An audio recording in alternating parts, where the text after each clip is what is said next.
President of Alumni Relations at Case Western Reserve University. Welcome to our fourth installment of Page Turners. We do this online book club in conjunction.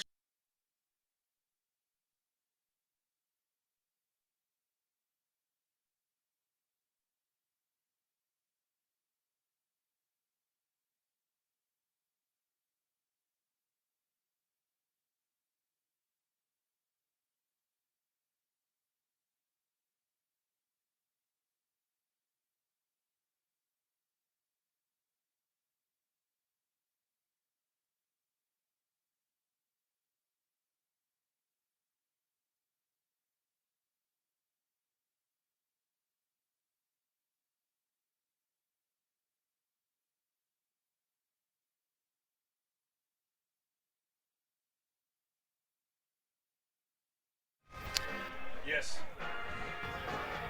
Do you have me turned up really loud, by chance? My program button is at like the first quarter turn. No, I don't have you turned up loud. Okay, they're saying I'm bleeding through. They say I'm bleeding through into the broadcast. I don't understand how. So, like, my program. Can you hear me now? Can you hear me, David? Yeah, I can hear you. Yeah, so like, if the program button is all the way down at say 6 o'clock on the clock, and that's where it starts, I've got it up to like 8 o'clock. So barely up. Barely up. Yeah, I'm not blasting in your headsets or anything, am I? No. Tom's the same way. It's about 8 o'clock. Yeah, you're about the same for me. Okay. Makes no sense. I'm gonna be bleeding through. We're on a completely separate line. I mean, unless they're literally hearing me in the earmuff. I really don't want to be bleeding through the broadcast.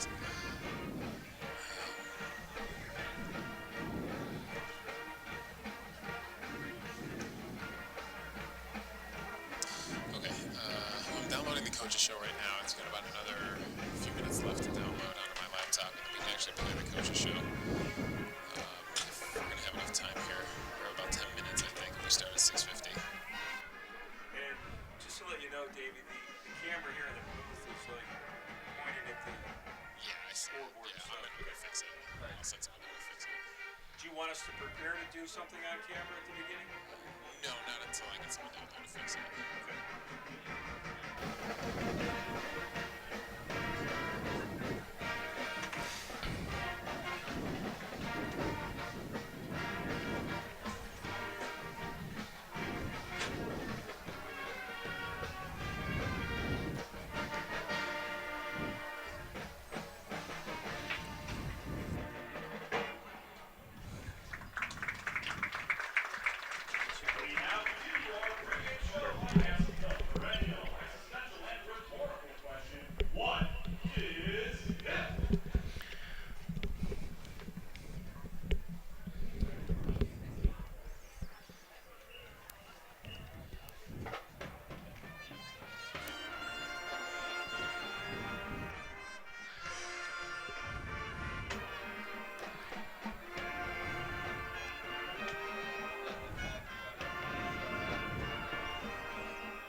Yes.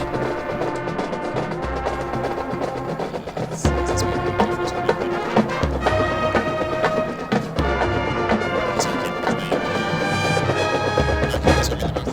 Yes.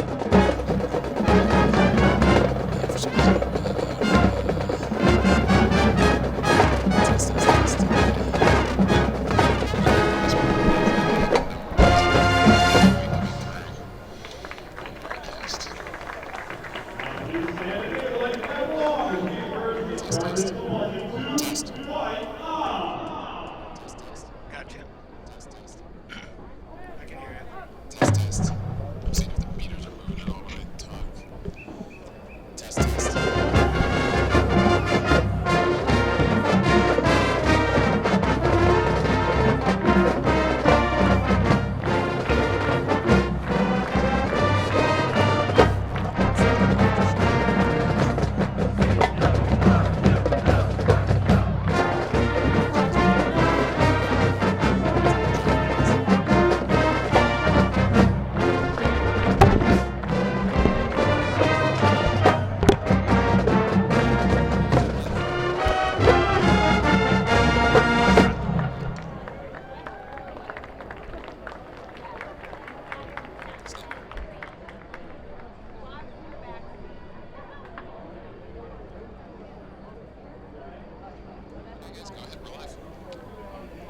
Hi, everyone, and welcome to the campus of Case Western Reserve University. Welcome specifically to DeSanto Field. My name is Ron Jantz. My partner tonight, Tom Evans, and we're excited to bring you President's Athletic Conference football tonight from Case Western Reserve. The Spartans, the home team, and they are hosting the Titans of Westminster. And Tom, for head coach Greg Debelak and his Spartan coaching staff and football team, they are happy to be home, and they are happy that there are no storms in the sky. Explain. Well, absolutely. The first two games, the game out at Rowan, the Lightning ends up getting called and tie. They go through a rare NCAA rule, and they end up calling the game a tie. And then last week over at Wabash, multiple Lightning delays. They end up moving 3 miles over to a high school to finish the game off over there. So coach is happy to see clear skies tonight. No lightning. I said, oh, maybe we'll get a little heat lightning tonight. And he didn't want to hear. They didn't want anything to do with that either. So Coach Debelak's been coaching for 22 years here at Case. Before that, he was at John Carroll. So the man's been around for 3 decades on football fields. And listening to him this week, and he's tired of talking about it. Yeah. Actually, it's an experience that he never had in all those years. In 3 decades of football, back-to-back weekends like that. Tom, you've coached football. You've led a program on the high school level. Well, the national anthem is about to be played by the Spartan Marching Band, so we'll head down to the field now for our country's national anthem.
Thank you to the Spartan Marching Band.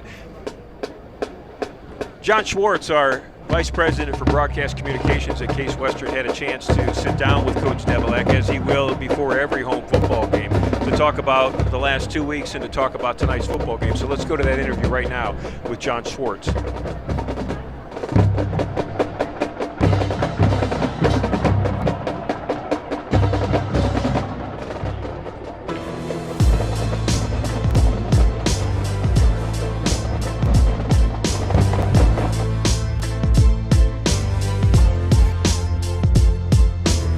And good evening, everybody, and welcome inside DeSanto Field as Case Western Reserve University football returning home for their first home contest of the season and will be taking on PAC opponent Westminster today, coming up in just a few minutes. But first, I'm John Schwartz and joined here today by head coach Greg Debelak as the Spartans come in with an 0-1-1 record into today's game.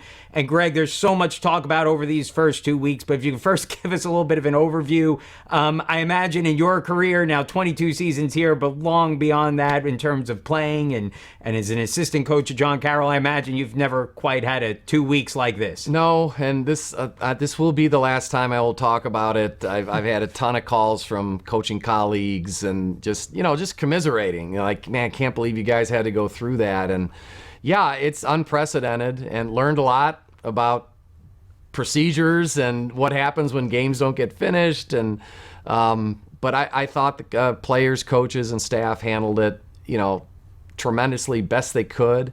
And we just adapted and tried to make the best out of it. It wasn't like the long road trips. I mean, we got back at 5 in the morning from Rowan, 3:30 in the morning from Wabash.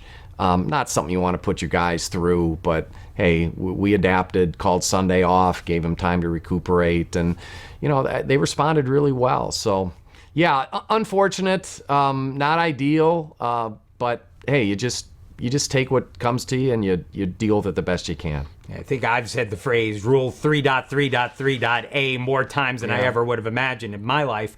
Real quick, one other important thing that came out of these first 2 weeks. I don't know if I've ever heard you preseason be more complimentary of a quarterback than I heard you be of Aaron Phillips.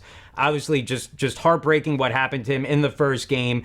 I was wondering if you could just take a moment, talk about Aaron and kind of expectations for him heading into this year and how the last, 2 weeks have gone since that injury. Yeah, John, he's as talented as anyone I've ever coached at the position, and that's saying a lot because I've coached some talented kids.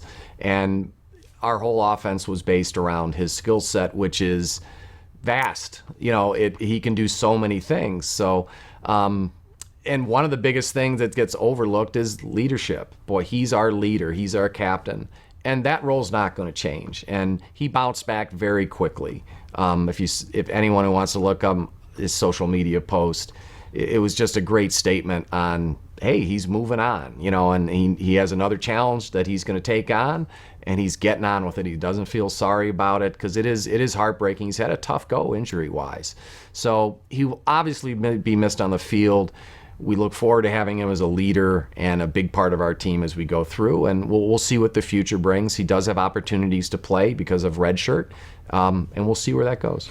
I think one of the positives is that you were able to see Sam DiTilio in action, starting a game for the first time against a tough Wabash defense, and really played well in that game. A lot of positive plays, was the team's leading rusher, ran for 2 touchdowns, seemed to lead the offense well. Can you talk a little bit about Sam stepping into this role now, and then maybe how the offense changes a little as you move on with him as your starting quarterback? Yeah, so Sam is not too big for any moment. He was a 2-year starter at Avon High School. His senior year, he took them to the Final Four.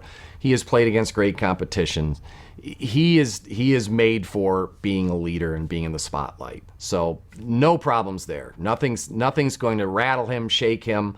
He has a different skill set, so we will adjust. I publicly won't go on in detail how we're going to do that, but Sam is a tough football player, a bruising runner.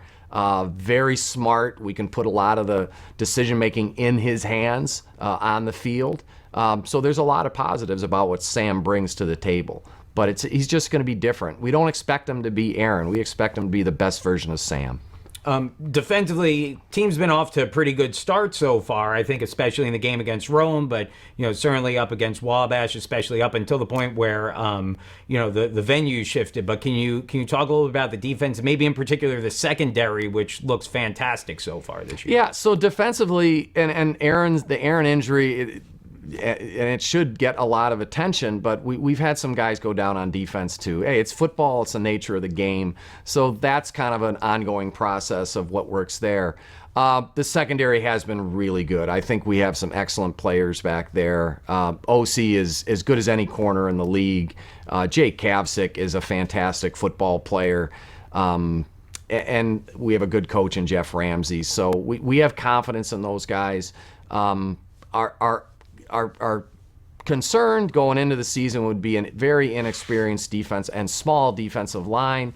And I think when we do things right up there, we can play with anybody. If we're not doing things right, we're going to have a long day. So Wabash kind of exposed us in the second half a little bit. But hey, those kids are doing all they can and being coached up. And I think, again, it's more of there's some guys there that just their first time being on the varsity field, and they'll improve as the season goes on. I was wondering if you could expand a little on Jake Kapsick, who had a pretty unique game, kind of echoes of Travis Johnson a little bit, in terms of his ability to both play solid defense. He had an interception, a sack, both the first of his career, but also scored for you. You used him on an end-around play on offense, and that was successful. Talk about what Jake Kapsick means to this team on both sides of the ball. Yeah, he's our best football player. I mean, Jake can run, pass, block punts, intercept balls. The first play of the game, he got the sack, and that was a game planning thing. We could have done that with an outside backer. We decided to do it with the safety because the safety was Jake Kapsick. Just has a great burst and a great instinct for the game on all three phases. So you'll see more of him everywhere. He's one of our best players, and we're going to feature him. Westminster coming up this week. Talk a little bit about them. Obviously, they're typically a good running team, good defensive team, well coached. Talk about. And there you see DeSanto Field. The sun is starting to set to the west. It will fall behind the dormitories that so beautifully surround this absolutely outstanding facility here at Case Western Reserve University. And Westminster won the toss, and the Titans elected to defer to the second half. So the Spartans will start with the football first, and back to return it for Case Western. Two Spartans, Bo Wolf is one of them, and Jake Kapsick is the other. And it's pick your poison with those two if you're the kicker for Westminster. And the kick is off. It looks like Bo Wolf will settle under it, and Wolf will start from inside his 5. He's got a hole up the middle. And it closed quickly. For a moment there, Tom, and the coaching staff from Case Western's in the booth next to us. For a moment there, it looked like everybody was going to stand and cheer on the opening kickoff. Yeah, it certainly did. It looked like he had a seam there, and boy, it did close up in a big hurry for him. You'll see that there's a great hole in the middle of that special teams line for Case Western. But give the Titans credit. They closed quickly. So the Spartans on offense first, and behind center, or in the shotgun, as we'll start today, is Sam DiTilio. And there's already a discussion about the football. So now every team's got their own football, and there's always a sideline person in charge of your offense's football, and they're switching out the football. So, Tom, you and I both have seen Sam DiTilio play back to his high school days at Avon High School, when he led the Eagles his junior and senior year, once to a regional championship and once to a state semifinal. So we know the young man can play football. And DiTilio will take the opening snap, and it's a handoff for Case Western. And not a lot of room on the near side, but Andy Kapsick will pick up maybe a yard, and he'll get up near the 31-yard line. What's impressed you about Sam DiTilio over the years, and why do you think Sam will be just fine taking over this program? His toughness, and he's one of those kids that he's just he's linebacker tough as a quarterback. He'll stick his nose in there. He's real scrappy about those kind of things, and I think that brings a sense of leadership to his team when he's in control. But I think that'll be a big key for Sam as they take on Westminster today.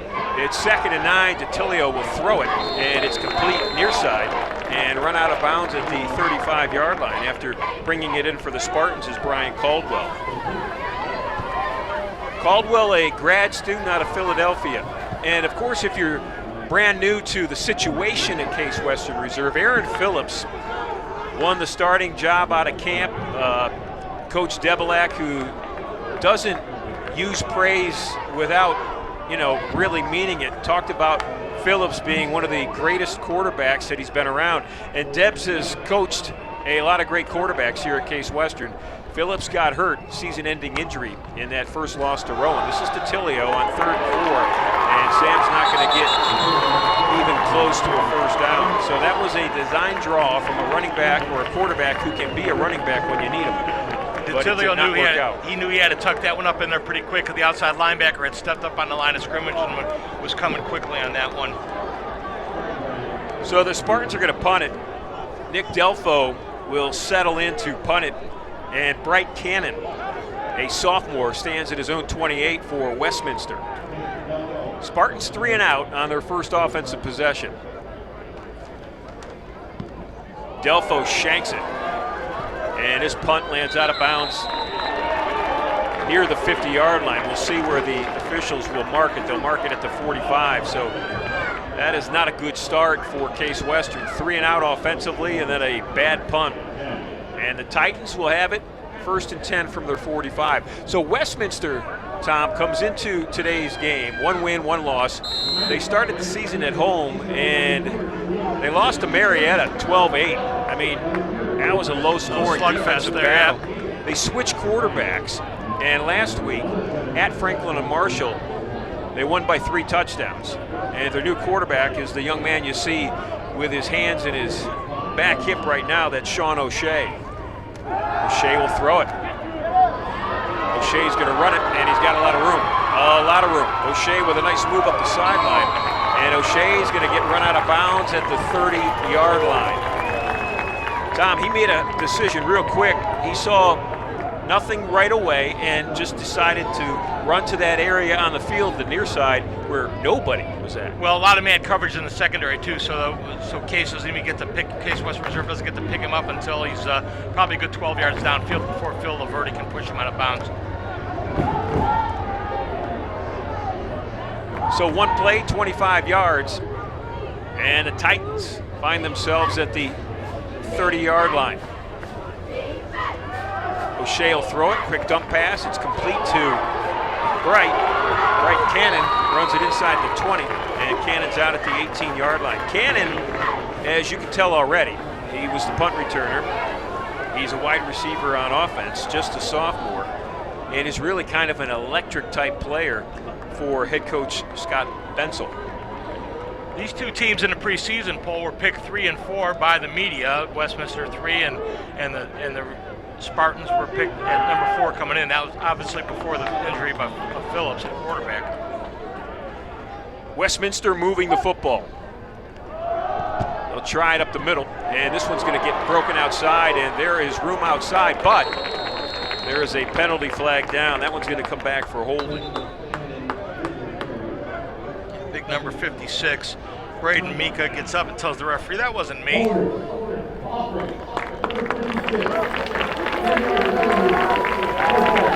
disagrees with him, and it goes his way.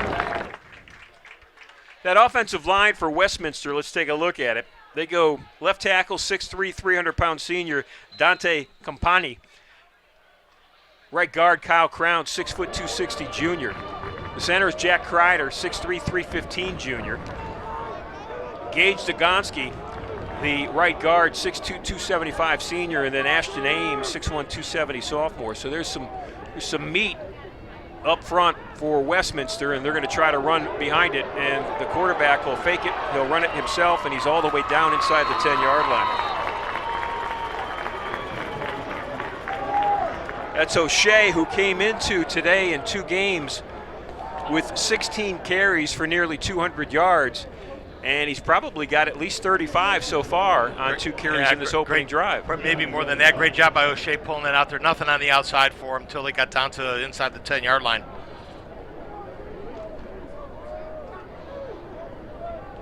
O'Shea, a sophomore.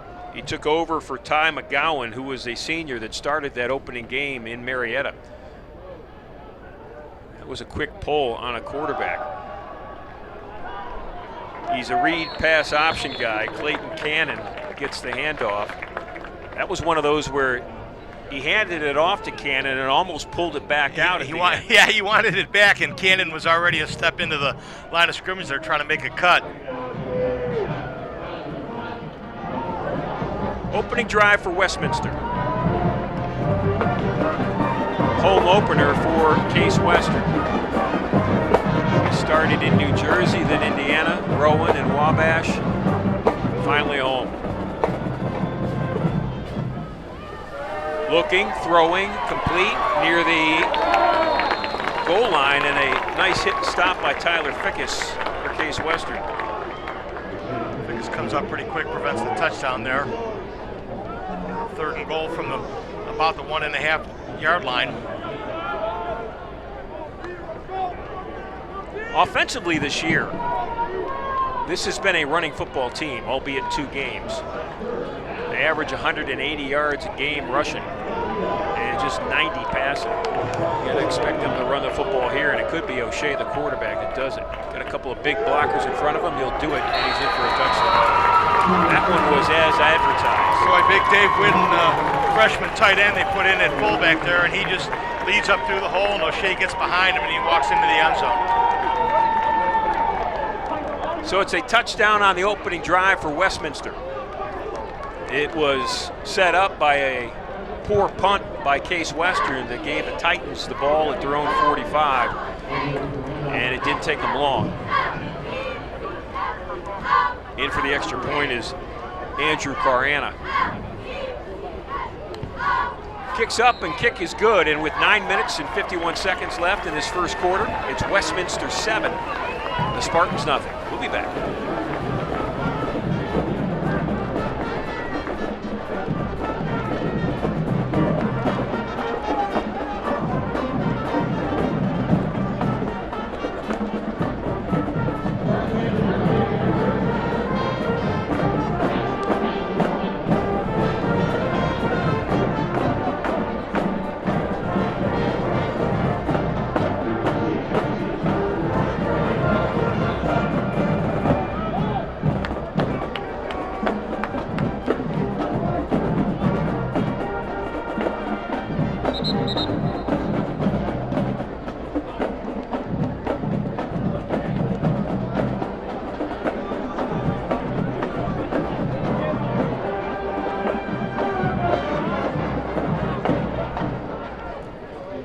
Ron Jansen, Tom Evans along with you tonight from DeSanto Field at Case Western Reserve University.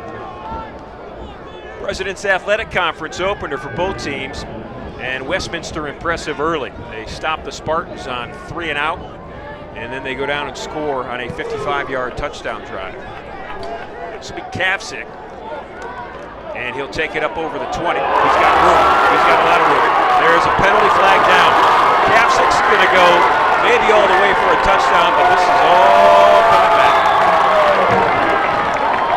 And that's unfortunate. Jake Kavcik took it at about the 8 and went 92 yards, but it's all coming back. Great bounce outside, and that referee threw the flag about 15 yards in the air, right back at where the block was that released Kavcik.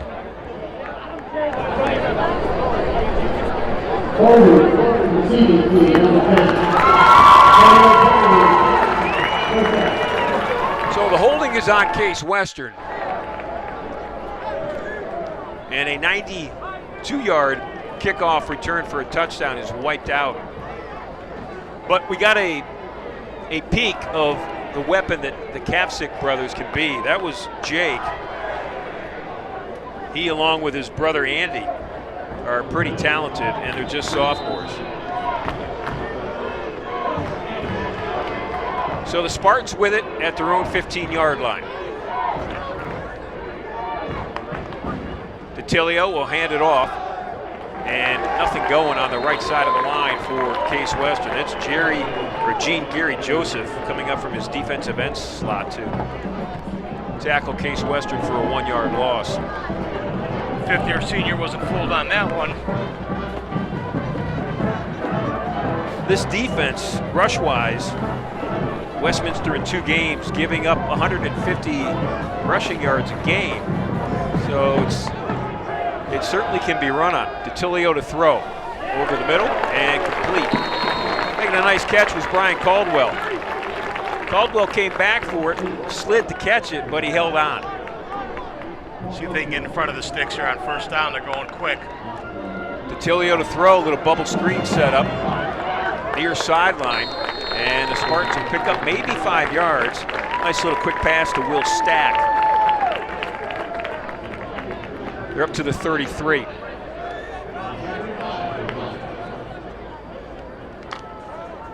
That Spartan offensive line, Friedman, Moorhead, Dodonna, Miller, and Meyer. Talk more about them in a minute.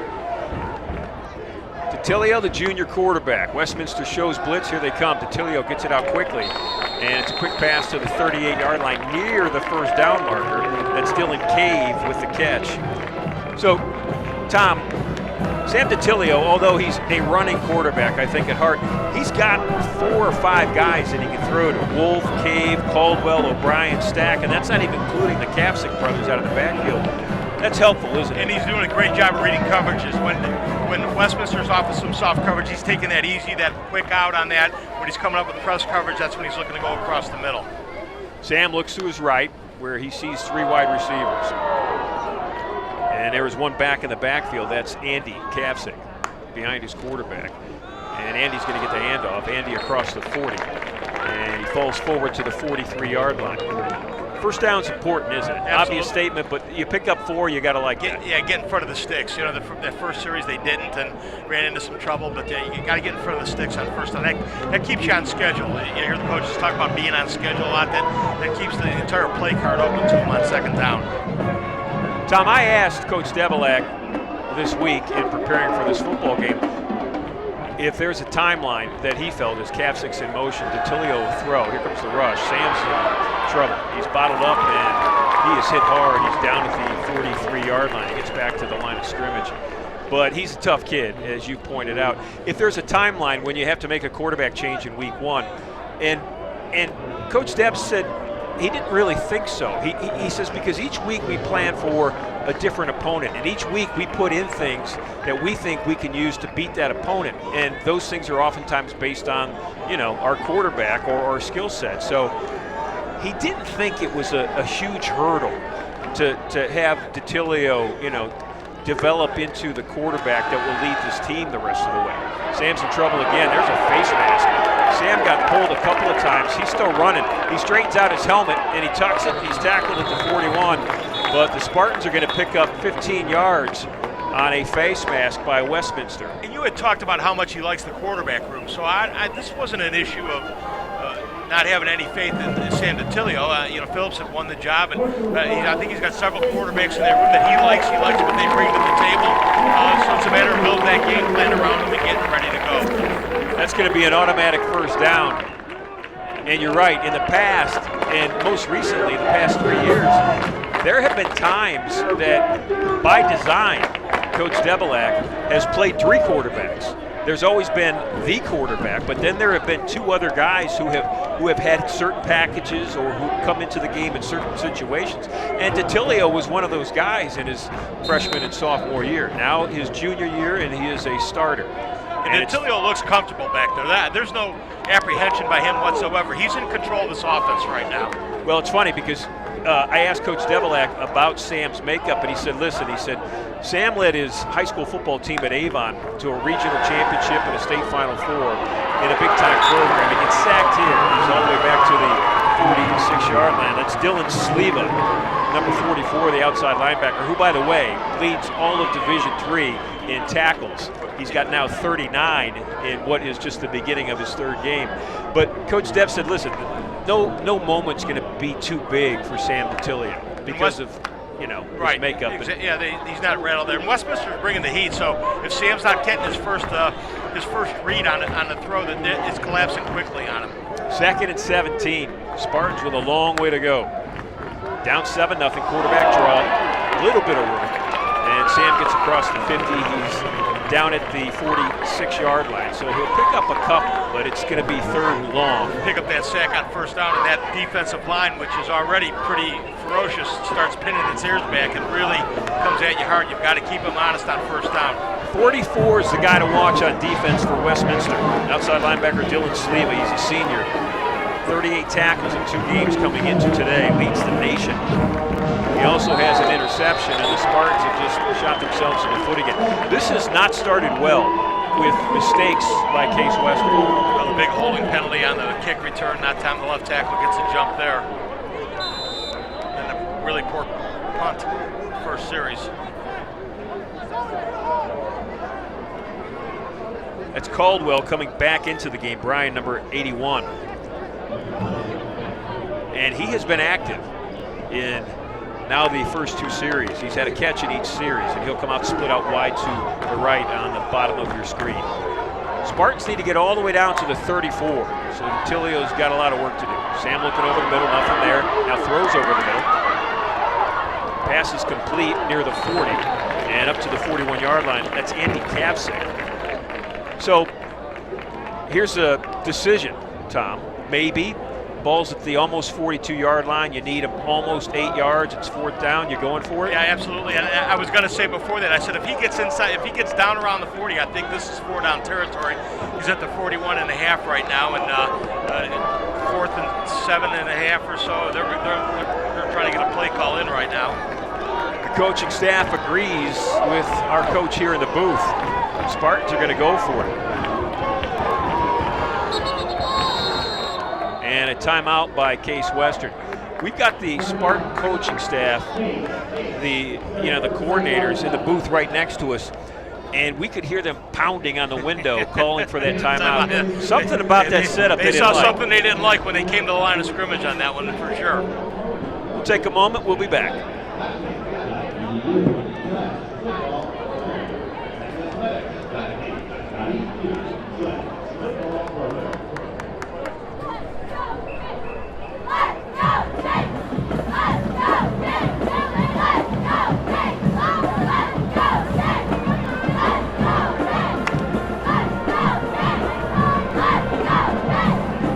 So the big moment in the first 8 minutes of this football game is right now.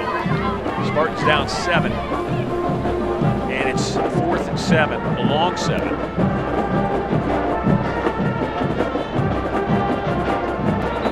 It's important, I think, based on the way Westminster handled that first drive and knowing that Case Western is a very young, very inexperienced defense, that the Spartan offense is able to put points on the board today.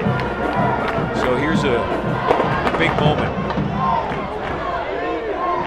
Kavsik next to his quarterback. Andy's now in motion. Sam looking to throw, looking over the middle, goes over the middle. Dropped. That's Brian Caldwell. Man, he had a first down and more, and it was the more part that hurt him. And just a great job by Sam waiting for him to clear the linebacker there, because if he'd have thrown that earlier, the linebacker was sitting on that. Great job by DeTilio waiting for that to clear. Good job by the line to give him some time on that. Boy, that's when they would really like to have back. Yeah, he had a first down. He was on his way towards that far sideline to cut it up and maybe score a touchdown. And he was thinking about that instead of catching the football. That was, well, that's another one that, it really hurts you if you're a Spartan. So here comes that big offensive line for Westminster, and they like to run behind it. They like to run with the guy who's got the football, Sean O'Shea, the quarterback. Great job there. Coming up and making a big hit and making a stop for Case Western is Phil Laverty. Phil Laverty. They moved Phil around a little bit. He made a tackle earlier. I actually just texted Phil's dad. I hope to call his name a lot tonight, and got a text back from his dad, Tiger. He's here today. Well, Tom, tell everybody who Tiger Laverty is, because folks watching this broadcast are, these families are from across the country, so they may not know the legend of Tiger Laverty in northeastern Ohio. Tiger's the head coach at Kirtland, Ohio, which is maybe some of the best small school football you'll ever see. I think 6 state championships over at Kirtland, and just does a heck of a job. Little pass out in the near flat. It's complete for Westminster. And all the way up near midfield, and catching it and gaining yards after the catch is the tight end, Brock Koval.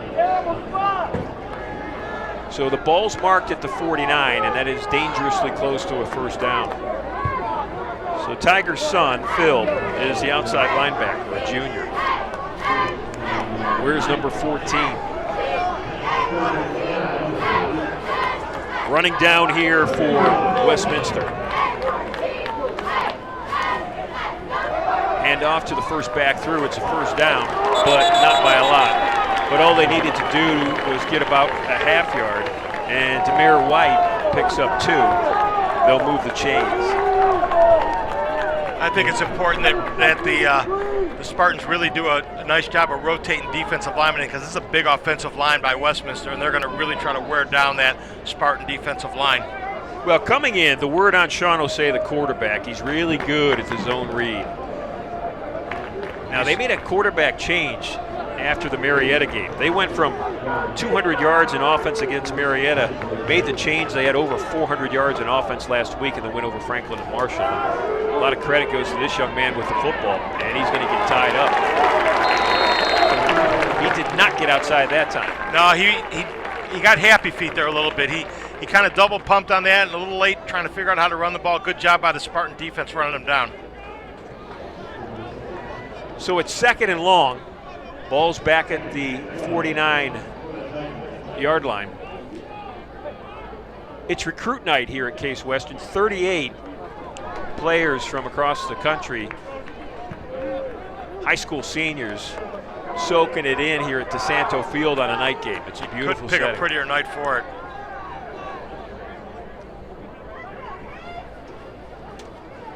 O'Shea with it. Wants to pass, does pass over the middle, and it's dropped. Nate Wadsworth, the senior tight end, had it and dropped it. Kind of sat down in between the two linebackers there. They got to it quick. 3rd and long now. Tom, I mentioned recruits from across the country because let's just take the starting 11 on defense for Case. Delaware, Virginia, New Jersey, South Carolina, Pennsylvania. Those are a few of the starters representing states tonight. Which has always been the case here because Case is such an outstanding institution that people from all over the country want to come to school here. 3rd and long. Are the Spartans going to blitz? Quick throw, caught, 1st down. Boy, there was a big cushion Just real given soft. to Bright Cannon. It's almost like the Spartans said, we'll give you the 1st down, we just don't want Cannon to get by us. And what's even more interesting, do you agree it was a big cushion? And what's even more interesting is the cushion was by the best cornerback maybe in the pack, and that's Ossie. Just really soft coverage out there. I got to think that was some kind of mix-up because they didn't want to give him that much space on that. Had him in 3rd and 12, really had a good chance to get off the field there on 3rd down, and they did not. Yeah, that was easy, way too easy. Ball's at the 35, they'll run it. They'll run it with the running back, and not much happening near the 35-yard line. Maybe picking up a yard is Clayton Cannon Jr. Good job by Jake Kapchek coming up, making the first hit on that one. Just to give you an idea, and the 1st quarter has ended, so we'll take a timeout. We'll talk more about that running game for the Titans when we come back. 1 quarter's in the books. 1 touchdown on the scoreboard. It's by the Titans. They lead 7-0.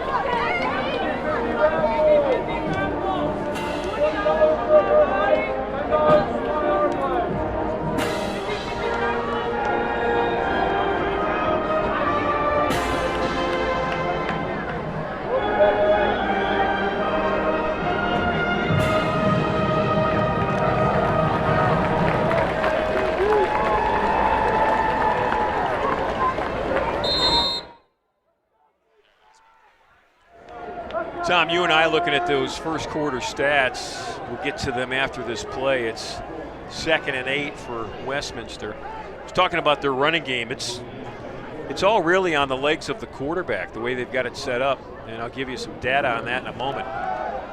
This is O'Shea. Quick little dump pass to the far sideline. And run out of bounds is Demir White near the 30-yard line. So in about 1 game, maybe 1.5, Sean O'Shea's carried the football 16 times for 158 yards coming into tonight. Clayton Cannon, their main running back, just 95 yards on 23 carries. Demir White, their backup, just 46 yards on 7 carries. So Sean O'Shea, the sophomore quarterback, has really been the straw that stirs the drink offensively for Westminster. And through the first carry, 4 carries for 44 yards for O'Shea. There's his 5th. This one right up the middle on 3rd and 6, and it's close to a 1st down. It's going to be about a yard short, and you can be certain that the Titans will try to finish with a first down on 4th and short. They're going to bring in some of those big guys. You know, down at the goal line, when it was 3rd goal from the 1, they brought in 2 tight ends, basically, a fullback and a tight end in the backfield. They just blocked for O'Shea. Not the same setup here. O'Shea's in the shotgun. It's 4th and 1.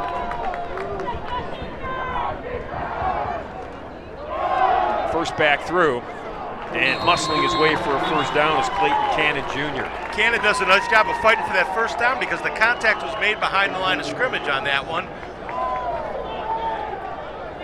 So 2 big conversions on this current drive.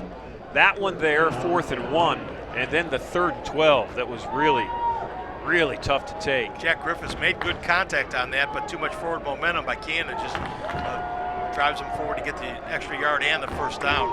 So a slow and deliberate drive for the visiting Westminster Titans. O'Shea with 3 backs surrounding him.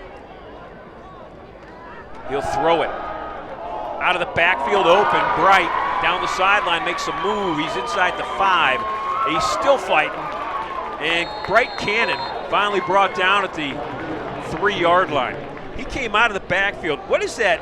What is that setup? Backs on each side, one behind the quarterback. That's kind of the reverse wishbone there that they were looking at there out of the spread. And that's a little wheel route that he runs out of the backfield, and then the receiver does a nice job of clearing to the inside. OC got a little confused out there because I think he was supposed to drop in the zone coverage and actually pick that back up coming out of the backfield, but he was late getting there.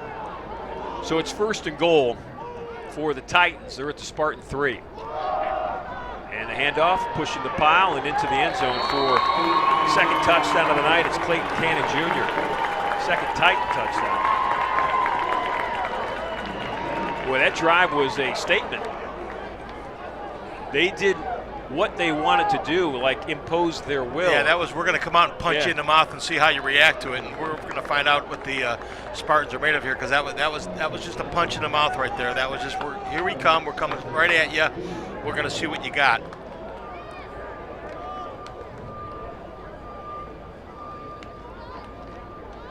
Kicks up, and the kick is good. And just moments into the second quarter, 12:25 left in the half. The Titans had their second touchdown. They're up 14-0. We'll be back in a moment.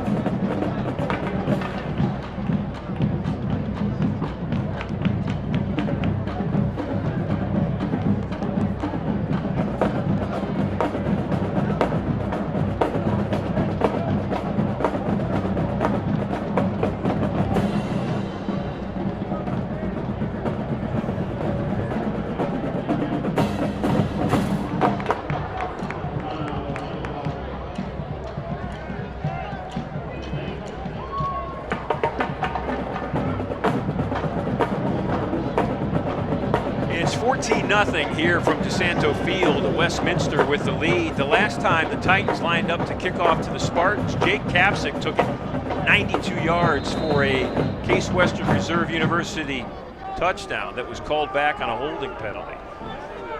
And that right now, down 2 touchdowns, looms large. Kapsick's back there again along with Bo Wolf. And it will be Jake Kapsick that will receive it. Kapsick in full sprint. Boy, he gets ahead of steam going right away. Yeah, he's the guy that 2 steps and he's going full speed. And had another nice little scene there. Nice job by that return team out around the 33, 34-yard line with that return. Good field position for the Spartans to start this drive. Now, a year ago when these 2 teams played, they played in Pennsylvania at Westminster and New Wilmington. And the Spartans went into that game 6-0 on the year. And Westminster beat them 17-14, and it started kind of just a slide for Case Western as the season didn't end as they had hoped, especially after a 6-0 start. And this one has not started as they had hoped, this particular game. Spartans lead this series 5 wins to 3 overall, but certainly Westminster the better of it last year and jumping out early here tonight as well. Case coming in tonight offensively, averaging 96 yards rushing the football per game. But Tom, after one quarter, they had 0 yards rushing. Yeah, 8 carries for no positive yards. That includes a couple quarterback sacks in there too. So they got 1 on first down. It's 2nd and 9.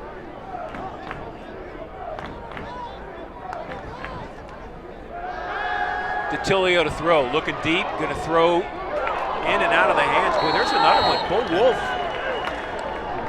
That hit him in the hands. Well, that was a great throw by DeTilio. His last 2 throws have been right on the money, and the receivers couldn't come up with it. There's just some sort of cloud hovering over this football team tonight. 3rd and long. And this is not where you want to be, 3rd and long. This is when that Westminster down group will really kind of pin back their ears and come after you. Dylan Sleva, that All-American candidate at outside linebacker, looks like he's ready to come. He'll stick back, he'll cover. DeTilio with protection, throw over the middle, caught. It's enough for a first down. It's past midfield, and down with it is Liam O'Brien. Boy, Sam just stayed steady in that pocket. And he knew he was going to get hit. Yeah. He does a great job of keeping his feet and making the throw and then taking a shot. Going to go quick here for the Spartans. DeTilio calls for it. He'll get it. The handoff goes to Kafsick.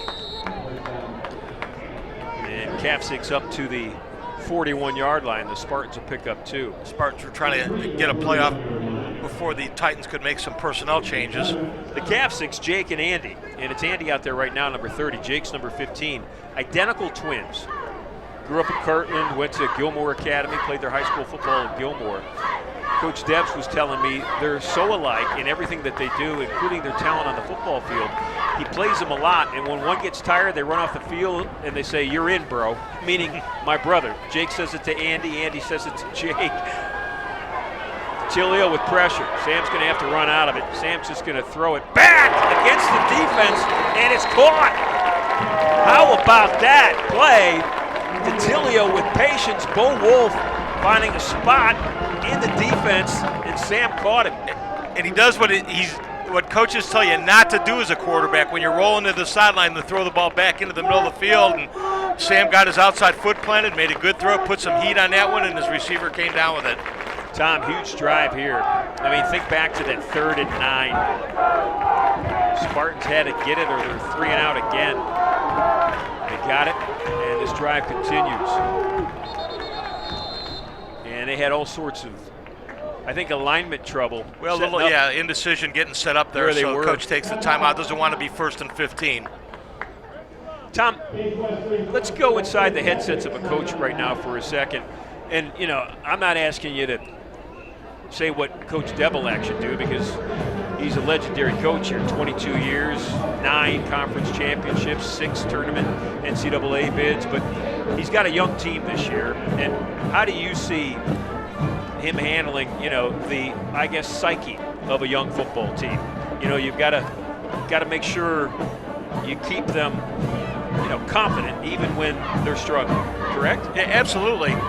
And one of the things you try to do sometimes with a young team is shorten games up, and you do that by running the football. But this is a team that's not going to run the football down anybody's throat, this Spartan team is. They're going to do it with Sam DeTilio's legs and maybe his running a little bit, and he's kept some plays alive. I think we've seen the scramble drill quite a bit out of the Spartans so far tonight, and DeTilio's making that work for him right now. 1st and 10, Spartans with a big, important drive here, down 2 touchdowns. DeTilio to throw, needs a block, gets it from Kafsick. Now Sam's going to run out of it, trouble. And caught by a lineman. Caught by a lineman, running, fumbling, and stumbling down the field is Owen Meyer. Oh my! Owen Meyer, the right tackle, was in the right place at the right time. Is that legal? I don't think that's legal, but he took that ball like it was intended for him. It looked like that was the tackle running a drag route across for his inside screen. Oh, the referee's saying it's tipped, so he can't. They said it was tipped. Yeah, if it's tipped, he can catch it and run with it. Now they're going to talk about it. Spartans try to get to the line of scrimmage quickly. Sam, again, that DeTilio took another shot. That's about the 4th time he's taken a shot as he's released the ball today. So wanting an explanation on that Westminster sideline is their head coach. Scott Benzel, and Benzel's been around. This is his 12th year. He's won nearly 80 games as the leader of this Titan football program. And Case is going to huddle up. The officials are going to gather. The initial call was the ball. Now we're throwing a flag. So somebody got talked out of something. Now Coach Debelak wants to know why we changing the call. Yeah, Greg's out on the 30-yard line with his elbows at his waistline and his palms turned up, wondering what's going on.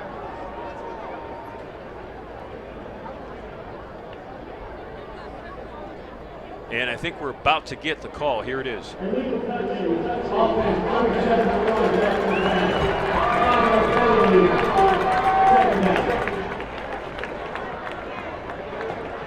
Now he said 71. 71 is the left guard, Garrett Moorhead.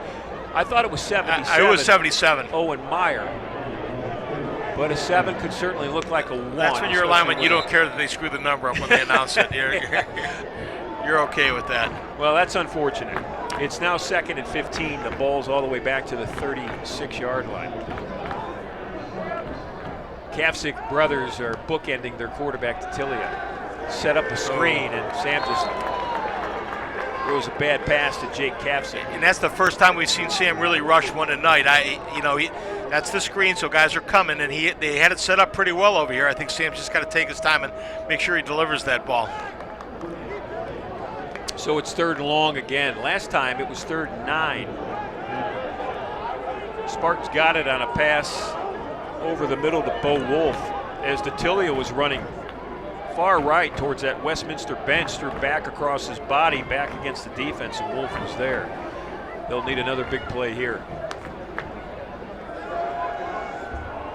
Left sideline, diving for it, but not able to get it is Dylan Cave, and that was well covered.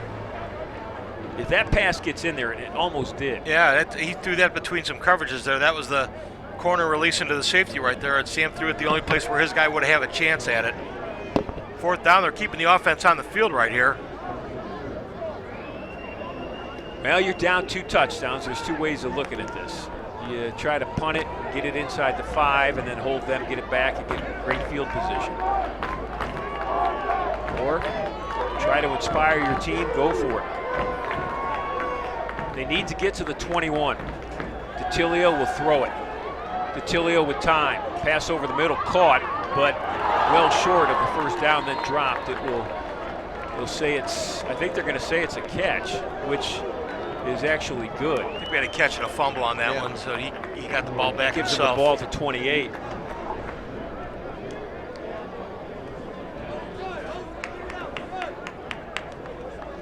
Puts a lot of pressure on a young defense when you're going for it on 4th down.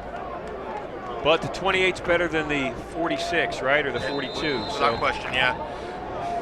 8:36 left in this first half. And if you're Case Western right now, the one and only focus is just stopping this Westminster offense.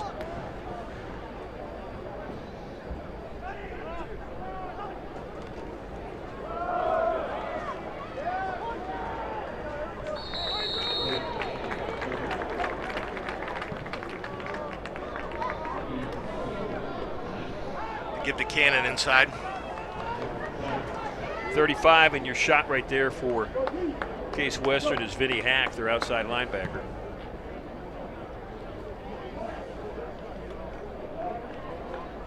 It's a pickup of 3. There's that Westminster huddle. That offensive line's been very good. On the left hip, number 5 is Clayton Cannon. That's O'Shea, their sophomore quarterback, gaining more and more confidence as every play happens. O'Shea's going to tuck and run, and he's going to be swallowed up.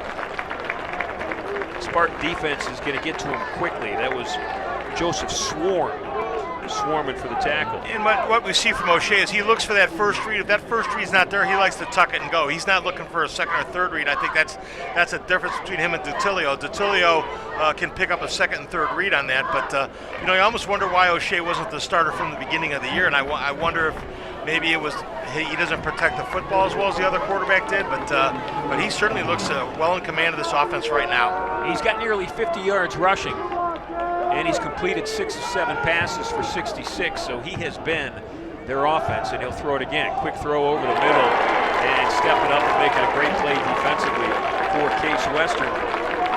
Great job of getting a hand in there. Is Daniel King. King's number 3. He's a middle linebacker. He leads the team in tackles. He's a junior. And he really is the heart and soul, I would say. Him and Osi. Spartans forced the first punt by the Titans tonight, so good job of that defense, especially after going for it on 4th down. They get off the field quickly so that offense can get a shot here with about 7 minutes to go in the half. And that can be a shot, right? A shot of confidence. You're not kidding. You hear the crowd get a little fired up with it. The defense comes off a little fired up. Good rush. Bull Wolf will settle under it. He'll call for the fair catch at the 30, and that's where he'll get it. Got popped a little at the end. His own guy.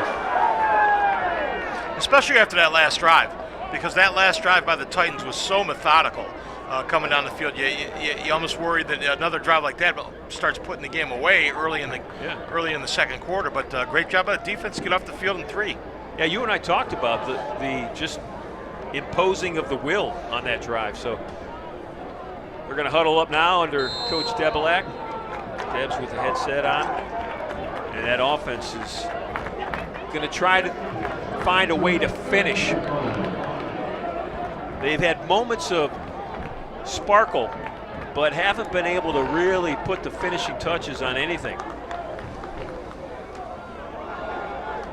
And DeTilio got caught in the backfield. Coming through and really making a nice play was the middle linebacker, Mason Palich. It's Palich 39 in your shot. Palich wasn't buying the zone read at all. He was going at DeTilio the whole time there. It was bound to determine not going to let him outside on that.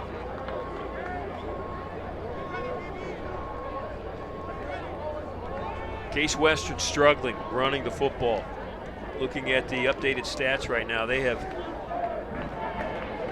still have 0 yards net rushing. 2nd and 15. Sam the throw, open over the middle. Caught near midfield. Fumbled near midfield and picked up by Kavcik. Andy Kavcik is off. Andy Kavcik is running, and Andy Kavcik's going to go in for a touchdown. Wow!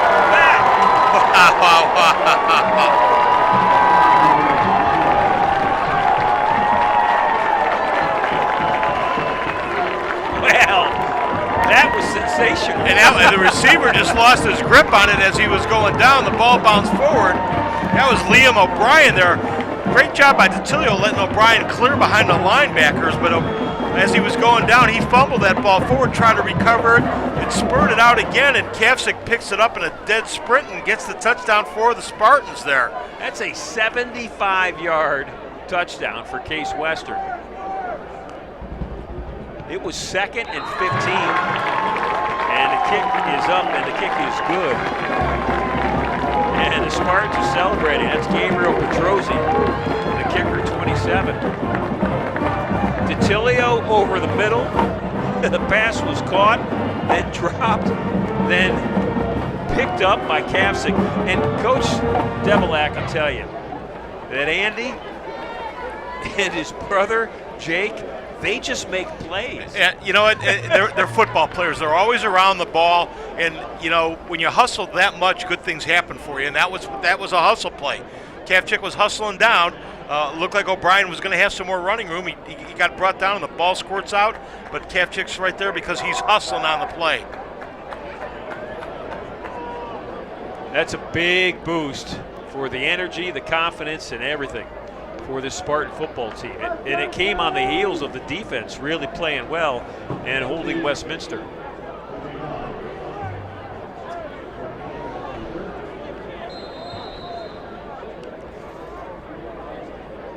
Demir White, Bright Cannon are back to return it. Petrozzi's kickoff is a good one, and it takes Bright into the end zone. He's coming out. He was deep into the end zone. Thought that over his shoulder. He's coming out. He's got room. Look at him go. Oh, my goodness. Bright Cannon is going to take this 105 yards for a kickoff return for a touchdown. I'm scanning the field, and I see no yellow flags. No flags. Boy, that was deep. That was deep in the end zone, and I thought, what's he doing there? But he knew what he was doing. Once he got past that seam on the 20, there was nobody there.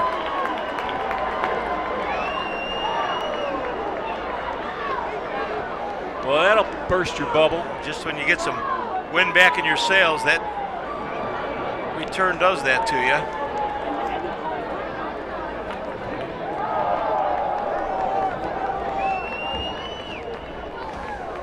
Carana in to kick the point after touchdown.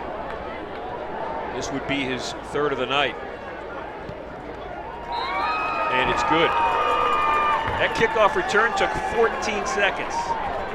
He ran 105 yards in 14 seconds. That won't win you a state championship. It won't even qualify you for it, but it will give you a touchdown on a Saturday night at DeSanto Field. And it doesn't matter. It's not going to win the state championship. There was nobody on the Spartan team that was going to catch him.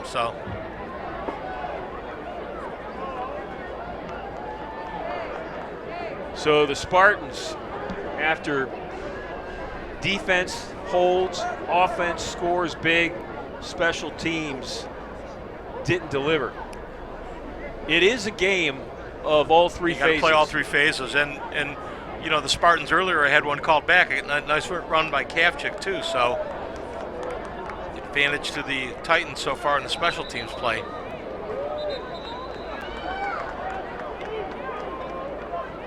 Discussion's over, and Case Western will come out. Now, you'll remember the Spartans had a kickoff return for a touchdown themselves. It was called back for a holding, but Jake Kavcik took it 92 yards in the first quarter for a touchdown that was called back. And honestly, Tom, he and Bo Wolf have had big returns every time. Yeah, they've done a nice job on the return team. You just don't want to be returning too many kicks because that means the other team's scoring a lot. That's for sure.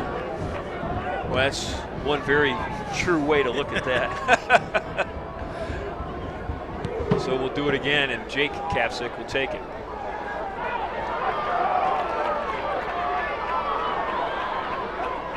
And Jake's going to get it up to the 35-yard line.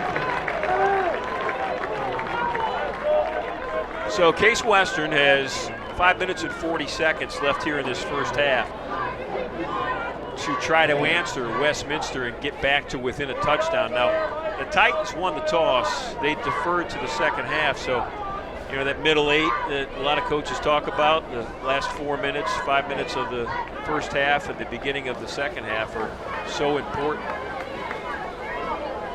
And knowing that Westminster's going to get the football, I think it's real important that the Spartans go down and put some points of their own on the board this drive. Absolutely. DiTilio to pass. Quick pass at the 40, and it's caught by Dylan Cave. Dylan's tackled immediately. Nice little 5-yard pickup on first down, though. Gets him out in front of the chains. Again, that's a good job by DiTilio, seeing what that defense is going to give him. They give him that little slant pass. He's going to take that.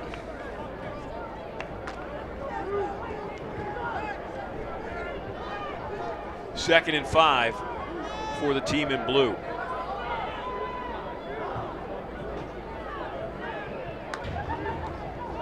DiTilio again, quick pass over the middle, caught near midfield, spinning and fighting and falling forward to midfield is Will Stack, number 9. And that's DiTilio making a nice pre-snap read. He wants that ball quickly because he sees nobody's covered on the H-back there coming hot off the corner. There's no linebacker there. The safety's backing away, so he makes that quick little pop pass there. Good pre-snap read by Sam on that one. 4:39 left in the first half. Low snap. DiTilio's got to get rid of it quick, and that was caught. That ball was deflected. It floated. It was a wounded duck, but running under it and catching it was Liam O'Brien. Not only catching it, it's an 8-yard gain. That slant route, some open space there. O'Brien does a nice job of going underneath it and pulling that one in. Sam couldn't put any heat on that one because the heat was on him. Whistle to timeout. Titans want it. Tom and I'll take one too. We've got 4 minutes, 7 seconds left in this first half. It's 21-7 Titans over the Spartans.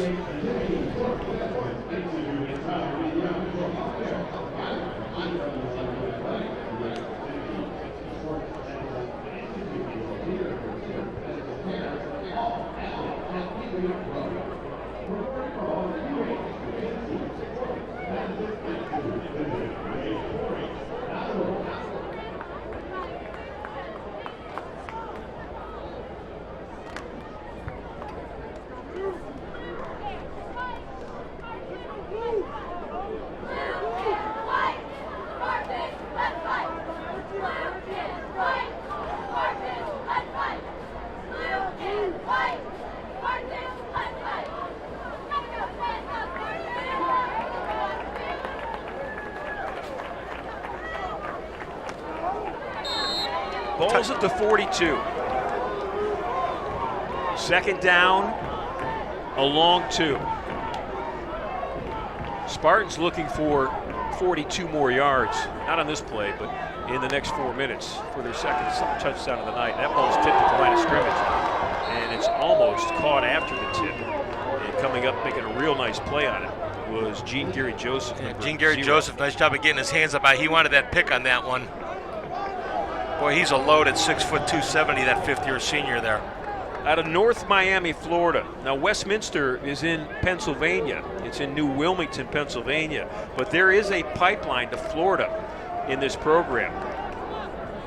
There are a lot of players from Florida on both sides of the football for Westminster. Little trick here, the Kapsick brothers with a double handoff. They needed 3 to get the first down, and they got it. I think they got it. They haven't moved the change yet. It's real close. First time they show a real tight formation on that when they do that double flip on that one, and he does get the first down. 3 minutes, 43 seconds, and moving on the clock here in the first half.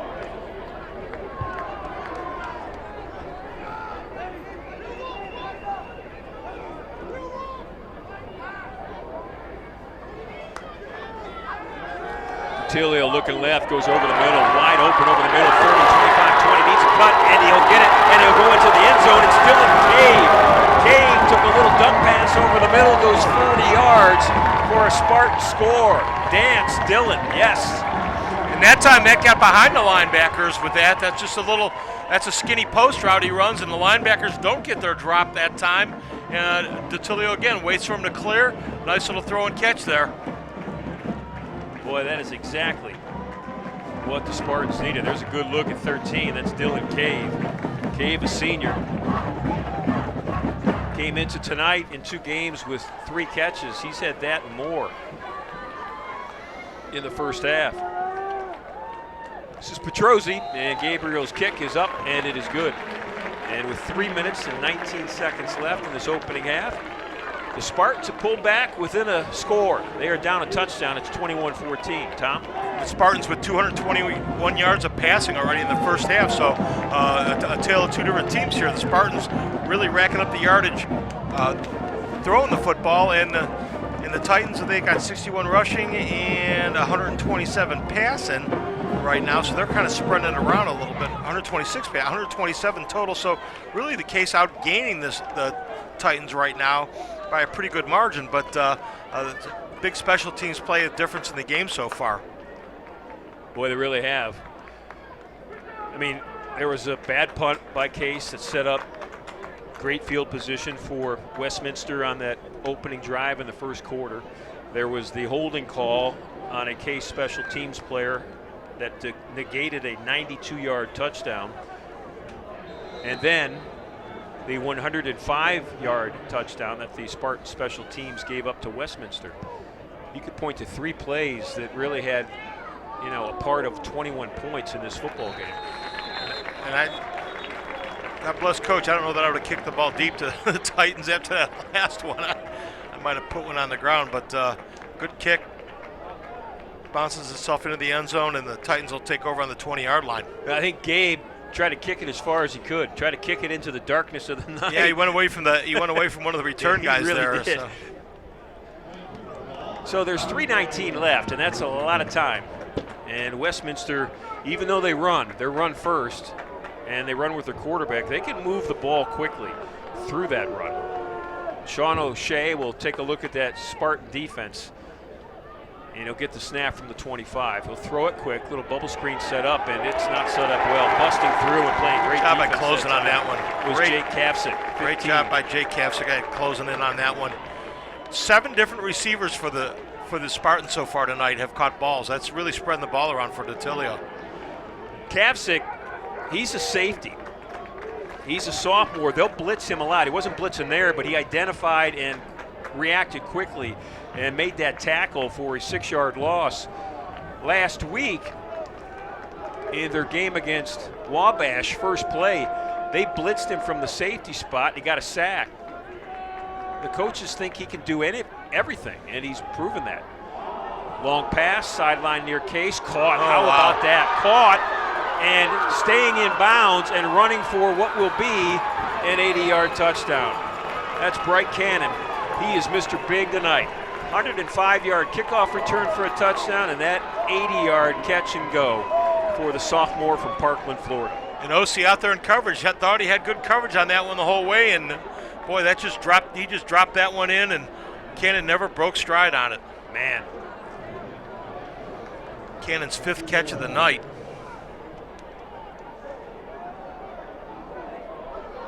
$80 yards.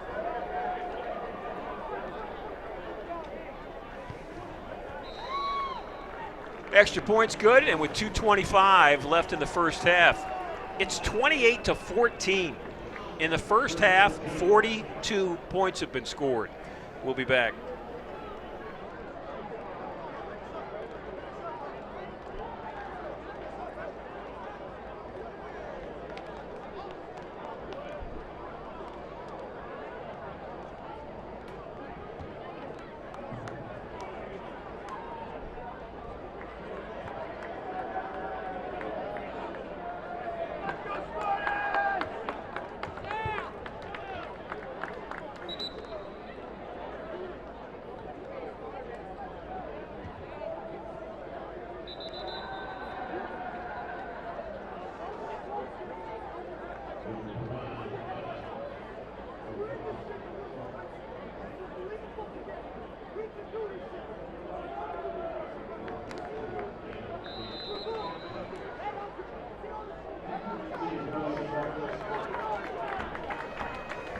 Well, can they keep it going? Well, I'm looking at the quarterback rating. So O'Shea's got a quarterback rating of 231 right now. DeTilio 206. So that's obscene, quite honestly. That's a short kick that Bo Wolf came up and got, and the Spartans will start at the 24. Tom, you look at those quarterbacks. At O'Shea, 8 of 10, 141 yards passing, 1 touchdown. He's run for 50 yards and a touchdown. As you said, 231.4. And Sam, who's trotting out there now, number 12, the junior for Case Western, 14 of 19, 221 yards passing. And his quarterback rating, plus 200 as well. He's got 222. Pass over the middle, it's caught.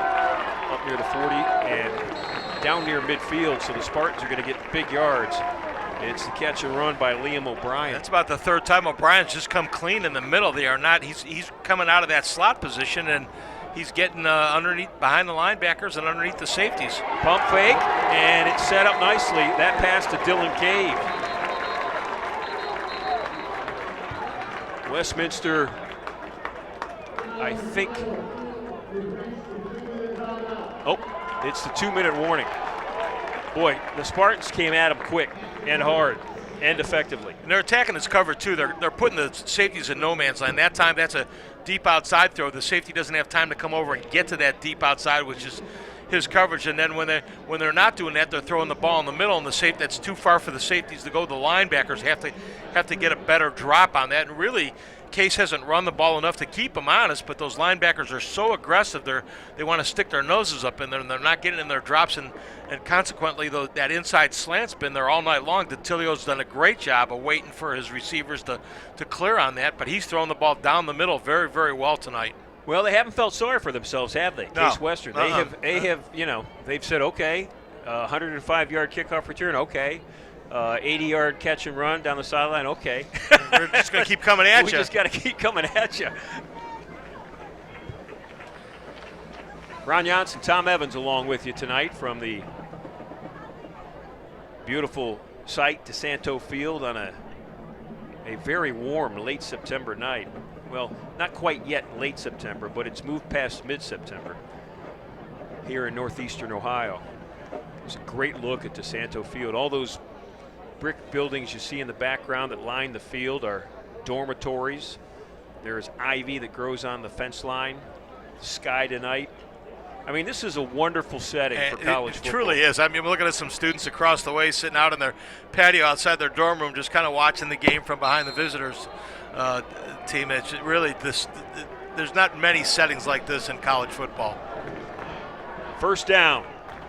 2 minutes left in the half. Spartans with it on the Titan 30-yard line.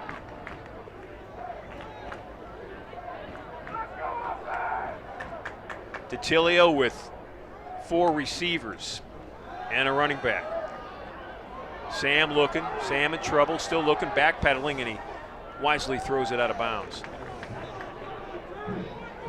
That's the experience that Sam has had, over the last 2 years, seeing some time on the field, as a backup in a system where Coach Debelak uses his quarterbacks for specific situations. But it also goes back to those 2 years as a starter leading his high school, to some big-time contests. I mean, he played against Toledo Central Catholic in a regional championship. He started against Akron Hoban in the state semifinal. The moment has never been too big for him, and it hasn't been tonight. Pass over the middle, and it's a little bit out in front of Dylan Cave. Yeah, and both linebackers were coming that time, so that had potential to be a big one. Cave down on the turf there, he kind of took a shot on that. DeTilio couldn't get his feet set because of the blitz.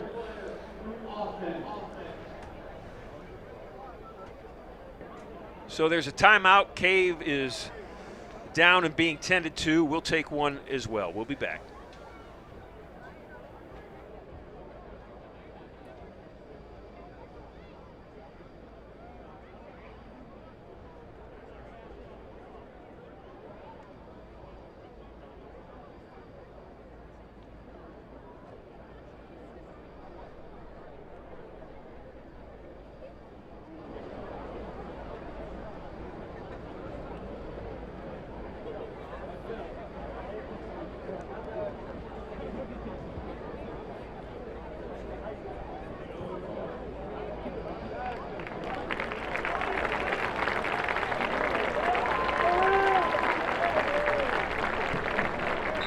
And that is a great sight right there, seeing that young man get up and run off under his own ability. The senior wide receiver, Dylan Cave, who's had a nice night.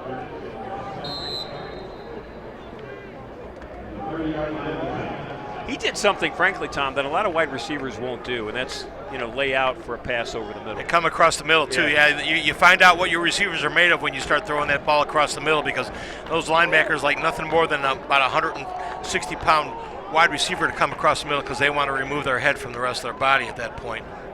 So it's 3rd down, and this is obviously 4-down territory, and the Spartans don't like what they see. And DeTilio calls a timeout. Well, Sam knows how big a down this is, that they need to get at least part of this back. It wasn't the look that they wanted. Coach Debs is talking to his offense. And I asked Greg Debelak, he has had quarterback, and there's a shot of Coach Debs walking off right now. He's had quarterback after quarterback after quarterback over his career that have been very, very good. And there have been some really big names here at Case Western. And I asked him, I said, how do you keep developing quarterbacks? And he was modest about it, brushed it off. He said, listen, I am no quarterback guru. He said, what I think I am good at, though, is evaluating the talent and then deciding how to best use that talent. He said, I think I can see talent fairly well. I think I'm a good evaluator of talent. But then we also then decide how we're going to use that talent to maximize what that athlete has. And I think that is so perfectly said, because he doesn't make them try to do things that they don't have the ability to do. He doesn't turn a throwing quarterback into a running quarterback or expect vice versa. He evaluates what that kid's abilities are, and then they build that offense around that and put him in a situation where they can be successful. Big play here for Case Western. Minute 50 left, first half. Spartans down 28-14. Trying to stick with that Titan offense. Quick handoff up the middle, nothing there. Case Western's going to get to the line quickly. DeTilio encouraging his line to get ready. Receivers in the right spot. It's 4th down. Snap to Sam. Looking left, looking middle. Goes middle. Caught. Held on. Nope. Dropped at the 18-yard line. It would have been enough for a first down, but it was caught and dropped when Liam O'Brien got laid up on a couple of hits. That was a little tougher. There were some guys there to separate him from the ball, but he's had 2 or 3 drops tonight too. So DeTilio's 16-24, and he's got at least 4 drops tonight. So with a minute 29 left in the big play offense of the Titans. Special teams obviously a little bit. But they've got plenty of time, don't they, Tom? Well, they threw that 80-yarder. I got a feeling they're going to turn O'Shea loose here. Why wouldn't you at this point? The guy really to watch for is going to come to the bottom of your screen here, number 2. Bryce Cannon, sophomore speedster at wide receiver. And he is being cornered by probably the best cornerback in the President's Athletic Conference. And they'll go over the middle to Bryce Cannon. And Spartans trying to tackle him in the backfield, and he lost the ball. Case Western picked it up. Spartans have it. They have it inside the 15-yard line. And how about that? Coming up with it, all above his head is Jack Griffiths. And that was just a long handoff. That was just a really short drag across the middle, and Cannon did not hold on to that. Good job by the Spartans of separating them from the ball on that one. Griffiths is pumped up. Jack, a first-year player out of Pennsylvania, with a big, big play. Ball's at the 14-yard line. Minute 19 on the clock.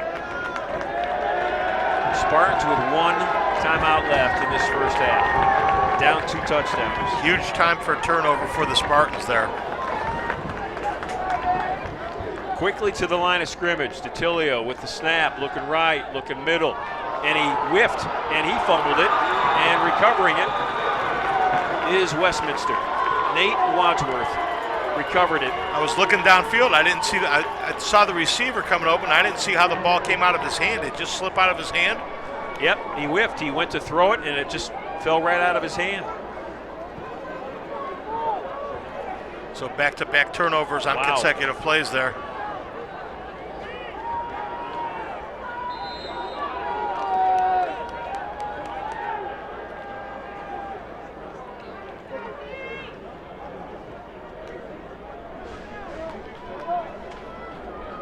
That one hurt. I got to tell you, Tom, that one hurt. First down, Westminster's going to keep it on the ground. I think the last fumble made coach's mind up on that one. Let's get into the locker room right now. Clock's moving. It's at 59 seconds and counting. It's 28-14 Westminster. They'll get the ball to start the third quarter.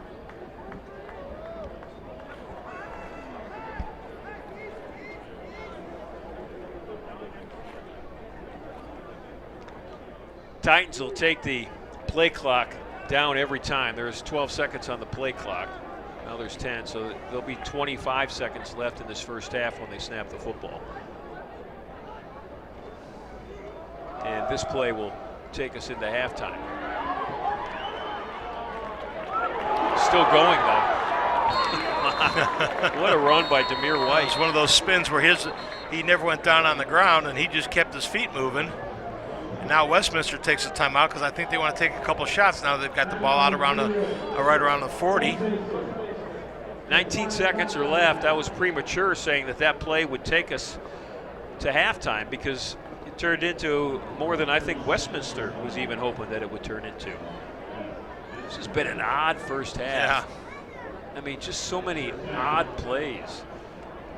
Long plays for touchdowns, long touchdowns negated for penalties, turnovers.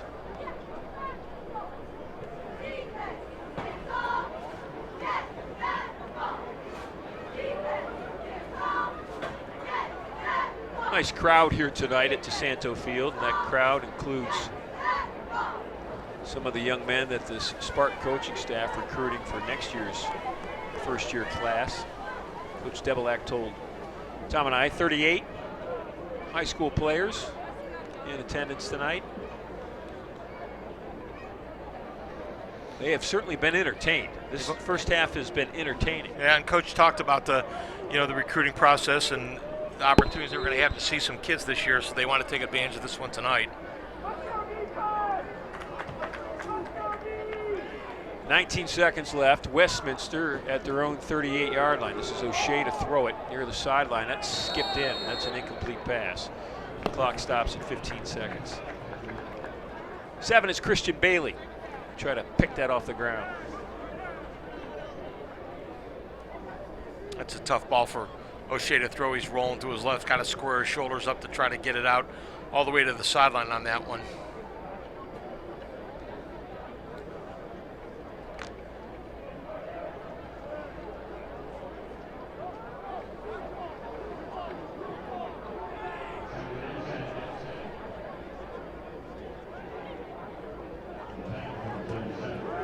O'Shea's going to run it. Brought down by Phil Laverde just past the 40-yard line, and that will close out the first half. Clock hits 0. It reads 28 for Westminster, 14 for Case Western Reserve University. Both teams will head to the locker room. The Spartan Marching Band will come out. We're always proud to give you their entire performance at halftime. So you'll see the Spartan Marching Band. Tom and I'll take a break, and just before the third quarter, we'll be back for thoughts on that first half and updated stats. It's 28-14 Westminster at halftime over the home team, the Spartans of Case Western Reserve.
Let's give up back. Got the soul. The soul. Living in America with the James Brown.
The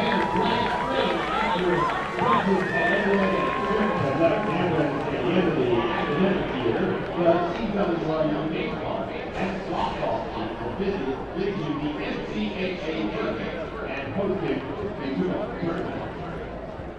At this point, we'd like to welcome the baseball and softball teams to recognize their achievements. First, let's welcome the members of the baseball team who reached the NCAA Super Regional for the first time in program history after qualifying for the NCAA tournament for the third consecutive year. The Spartans finished the sixth with a 30-14-1 overall record and played the University as the championship in the second straight season. Fans, let's hear a big round of applause for the CWRU baseball team.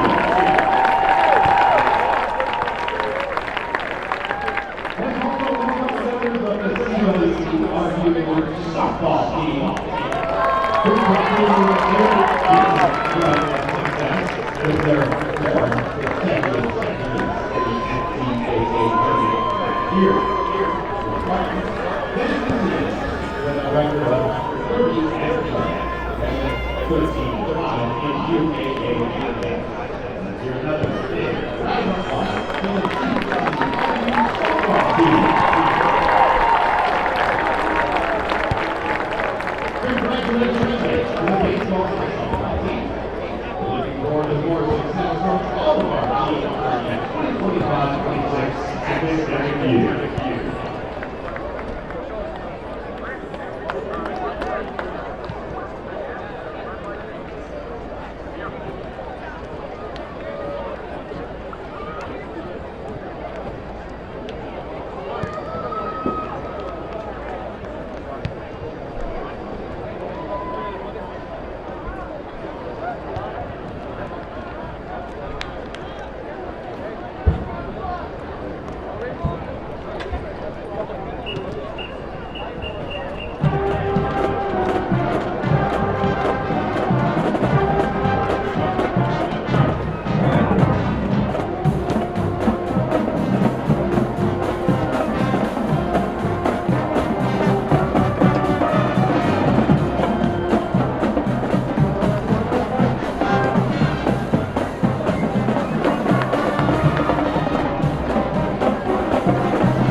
It is 28-14 here at halftime at DeSanto Field. Ron Jans and Tom Evans along with you for tonight's Spartan football broadcast from Case Western Reserve University.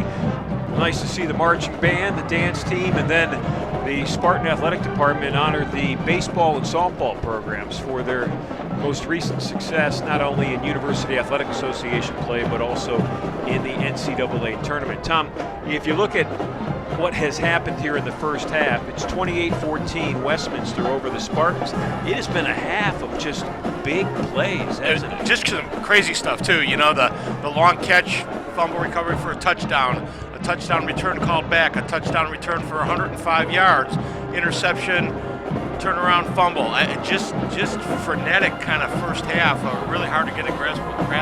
So you go into the locker room at halftime, you're down 2 touchdowns if you're the Spartans, and you know that the Titans are going to get the ball first to start this third quarter. Is it a must that you not let them score in this opening drive? Absolutely. You got to get off the field, and because I think there was a point, and you and I were both starting to feel it there in the first quarter when Westminster was very methodical in their drive, and you had the feeling like, their big guys are going to take control of this football game. Went down and scored, but then Case came right back with a score right away that kind of negated that, and Westminster never went back to that. We're just going to come right at you. Right. And I wonder if that wasn't a discussion. I know those offensive linemen were in there saying, feed us in the second half. Let us carry the load. And Tom, you're right. That was the one drive, 7 points. The other touchdowns came on big plays. Right. Bright Cannon went 105 yards on a kickoff return for a touchdown. Bright Cannon, 80 yards on a maybe a 10-yard catch that he took 70 yards after it right down the sideline in front of us. And I know it's easy to say you negate those big plays. It's a tie game. but you can't say that because you got to play the game. The big plays happen, and so do turnovers. So if you're the Spartans, you just got to come out and make statement number one, step number one, and that's start by stopping the Titans on this opening drive. Get off the field. And get off the field. Let's make something happen right away. Let's get off the field and let our offense get back into the flow of things here. Both quarterbacks have been outstanding in the first half. Both have made some great plays. Not too many really big mistakes. I think the quarterback play has been exceptional. Well, both of their quarterback ratings are hovering just under 200. And there was a time where they were both over. Range, as I said, They dropped to 196 instead of 225, so they have been outstanding. Let's go down to the field because we're about ready to get both teams on that field. It will be Westminster that will take the opening kick, and the Spartans will come out and they'll set them up, and we'll get ready to go.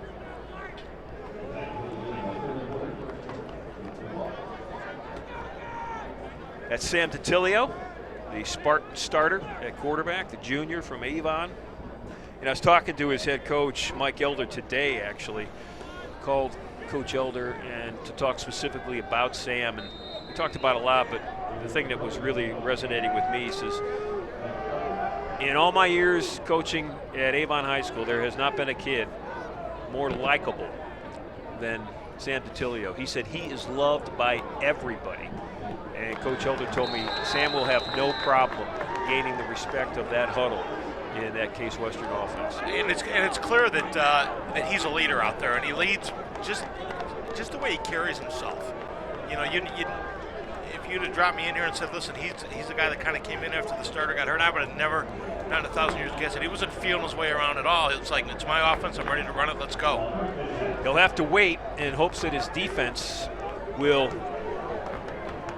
somehow stop Sean O'Shea, number 12 there, in the shotgun in this Westminster offense that has put 28 points on the board in the first half, and they'll hand it off. First play, Clayton Cannon Jr. runs it up to the 45-yard line. In the first half, if you look at statistically for Westminster rushing the football, Cannon Jr., 7 carries for 13 yards, and the bulk of it was done by the quarterback, O'Shea.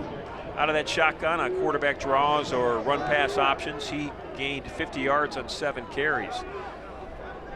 It's 2nd and 4 after a 6-yard gain, and they'll hand it off again. And again, it's Clayton Cannon Jr., and he's pushing the pile near the 50-yard line. Needed to get to the 49, and he got it. They're going to move the chains. Here's a stat that really kind of jumps off the page at you. In the first half, Case Western Reserve minus 4 yards rushing for the half. If you had told me that and said that they're within 2 scores and really kind of have been hanging around in this game, I would have said no way. Just really don't have the ability to run the football against this Westminster team. Plus you throw a couple sacks in there and that negates a few of those positive runs as well. So Westminster dangerously close to midfield. They're just a yard away. You don't want this team going downhill. And they'll run it again. And getting to work on the first 3 plays of the second half is number 5 coming out of that pile, Clayton Cannon Jr. I just get the feeling that O'Shea's going to keep one of these and take off around the end here pretty soon. Kind of hammered away at him here. 14 in your shot, Phil Laverty, the junior outside linebacker. He, Daniel King, Jack Griffiths, and Vinny Hack are the 3 linebackers. They're all underclassmen.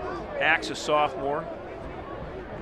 Griffiths is a first year, and King and Laverty juniors. 2nd and 8. And O'Shea with a quick pass out and blowing up. And that was Osi Chukwuocha blowing up the blocking back. And that created the opportunity for the Spartans to go out and get that tight end and keep the gain to a short yard, just 3 yards. It now sets up 3rd and 4. And we talked about OC being one of the top defensive backs in Division III football. Westminster was not bashful about attacking him in the first half, though. They went right after him. And they went right after him with a real good sophomore, Bright Cannon. He's number 2, and he is not on the field for this 3rd and 4.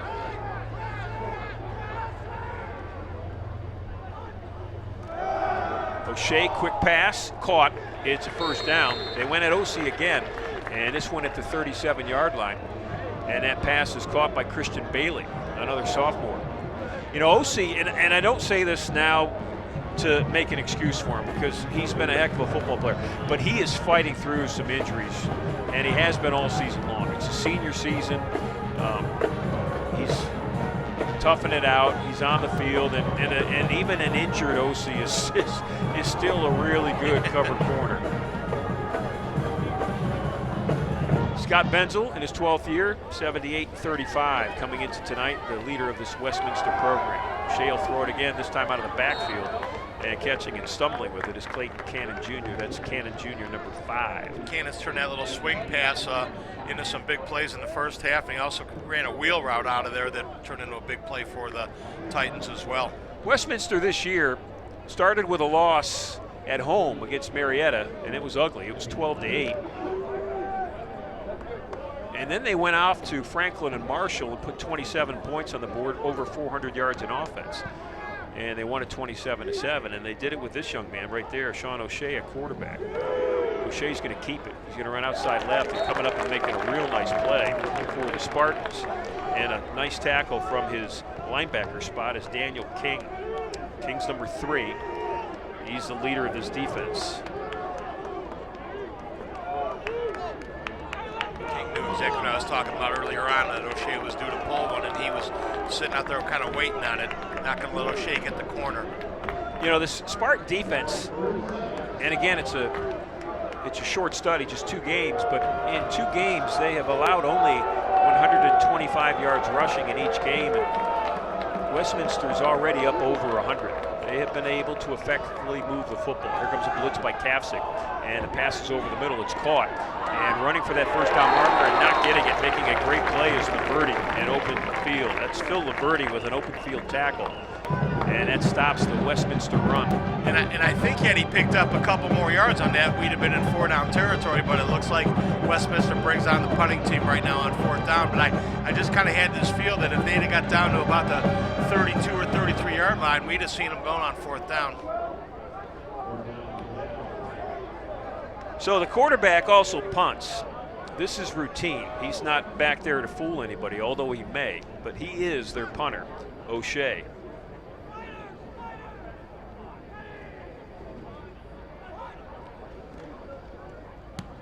And it's a pooch punt. And a fair catch, completed at the 14-yard line. So step 1, successful, getting off the field. Without giving up any points. Now you got your backs to the wall here at the 15. You got to put a little bit of a drive together so you can get some points on the board to tighten this thing up a little bit and see if Westminster's going to pucker up a little bit with the lead. 28-14, Westminster trying to win for the 2nd time in 3 weeks. Spartans trying to get their first victory on the season. They are in unfamiliar territory. And that's no wins after 2 weeks. Pass over the middle, it's caught, and it's a big play all the way near the 40-yard line. And catching that is Liam O'Brien. And that's that slant. That's what we talked about. That they fake that zone read, and those linebackers freeze. The safeties are outside in the cover 2. And a motion penalty on Case Western. So trying to get to the line of scrimmage quick and get the play called and executed quickly. And everybody wasn't set. Penalties on O'Brien. That slant has been there all night long for the Spartans. And you think it's because the linebackers aren't dropping back? The linebackers are getting held right there, and the safeties are really they're 2 high safeties, and they're really cognizant of that outside, those takeoff routes. So they're really bailing out in a hurry to get to the outside. DeTilio pitches it to Andy Kafsick. Kafsick with a spin, nice move, and he's going to pick up the 5-yard penalty and get it back to the 40-yard line. Andy Kafsick, a sophomore out of Kirtland, came into tonight doing a little bit of everything.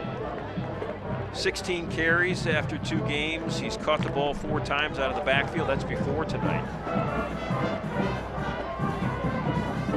He's on special teams. 2nd and 10. Another quick pass, this one to Jake Kafsick. Jake to the 45, still on his feet. And they're going to mark him down at the 47, so Jake gets 7. both the corners and safeties were off that time. That was a too high cover two again, but again with some soft corners that time, really giving the Spartans a lot of room on 2nd and 10.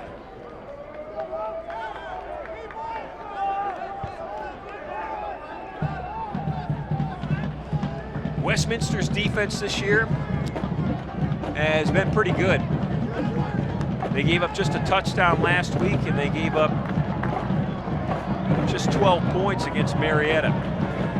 3rd and short. Spartans need to get to midfield. DeTilio rushed, quick pass, and it's almost intercepted, but incomplete.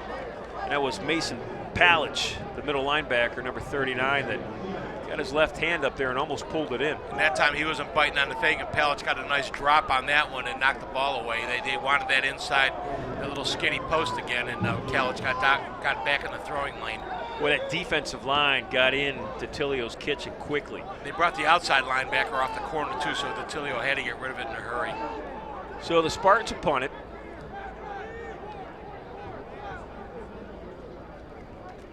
Nick Delfo doing the honors. It's a beautiful punt. That will land inside the 10, and it will kick back, and it's out of bounds at the 2-yard line. That's as good as it gets. Nick Delfo with a beauty. About a 52-yard punt, puts that out inside the 2-yard line.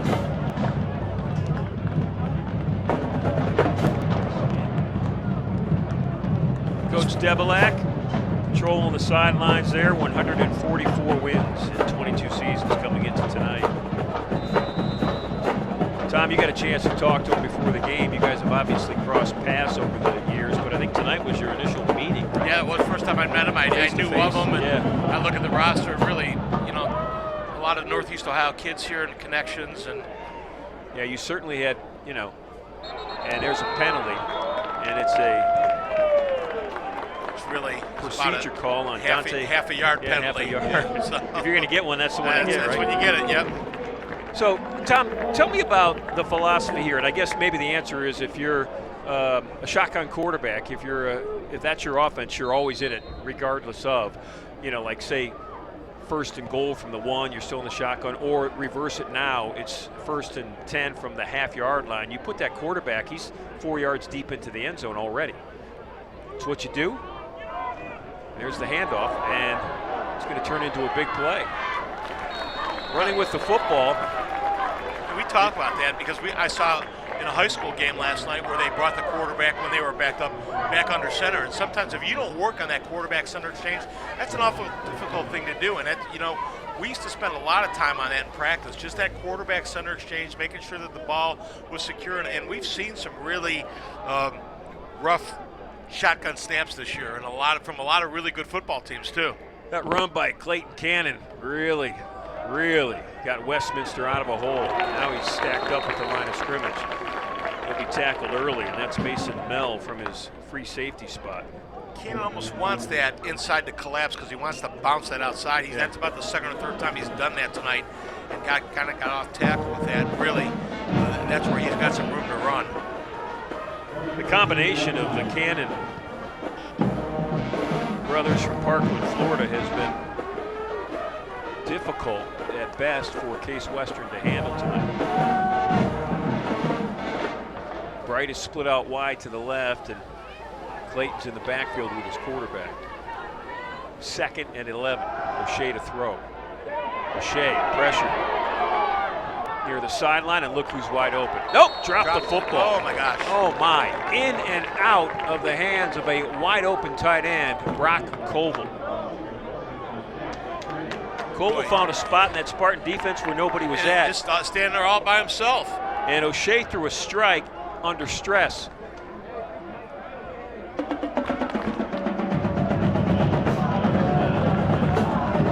Third and long. Spartan defense trying to step up. If they can make a play here, it will turn into good field position for them. Demir White now in the backfield for the Titans. He's on the right of his quarterback. Quarterback's going to throw it. He's pressured. He's got to step up. He's got some room to run. Up to the 25 or the 20, and tackled at the 1 yard line is Sean O'Shea. Shea gets up a little hobbly on that one. So that sets up 4th and 6 from the 21. And Westminster will punt it. The Spartans force another punting situation by the Titans. That's Bo Wolf, number 6 for Case Western. He is their very talented return guy. Should have some good field position.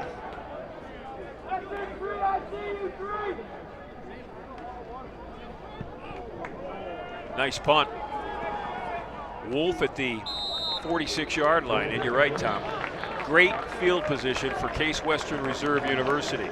Spartans will start near midfield in a moment. We'll take a moment, and we'll be back.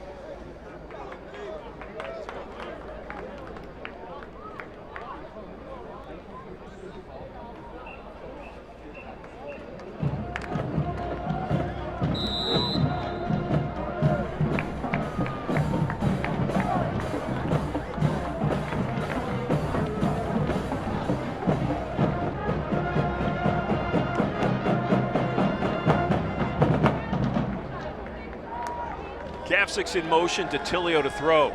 Sam to DeTilio, or DeTilio to Capsick rather. And it's a catch just inside the 50. Spartans will pick up 5. That's Andy Capsick in motion out of the backfield making the catch. And that's Dylan Sleva, 44 right there. We've mentioned him a couple of times tonight. Came into tonight leading all of Division II, or Division III in the entire country in tackles. Good pickup on first down. Sam with the read option, will pitch it, and there's an even better pickup by Capsick. I think DeTilio was a little surprised the corner when that was a speed option they ran there, and I think DeTilio got to the corner and was so shocked that nobody was out there, made the pitch, but boy, that open side of the field was wide open there. That had to be blown by one of the outside linebackers or one of the safeties. Should have been there. Well, it's real odd, too, because I think Sam had an opportunity to run it himself. I think he was shocked that there was nobody there. I think he was looking to pitch, and he said, wait, there ought to be somebody here for me to pitch off of. It is the speed option. They try to get to the corner in a hurry to try to get you a little one-on-one on that, but I think so, too. I think Sam was a little taken aback that he got to the corner and no one was there. We've got an injury timeout on the field. There is a Spartan down, and it's on the very far side of the field on about the 36-yard line. It is too far for us to see who it is, but the player that took the pitch on that, quite honestly. Well, it was Andy Capsick that took the pitch. I think it was Andy that took a little shot there at the end of it. And that would really be unfortunate. Yeah, that's Andy Capsick. The Spartans have had so many injuries to start this season, both on defense and offense, and key injuries. And if it's Capsick and he's really hurt, and it is Capsick. He's up shaking it off.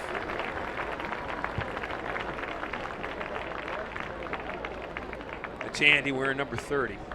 And there are a lot of smiles from the student training staff. So apparently Andy's okay. And that's good news.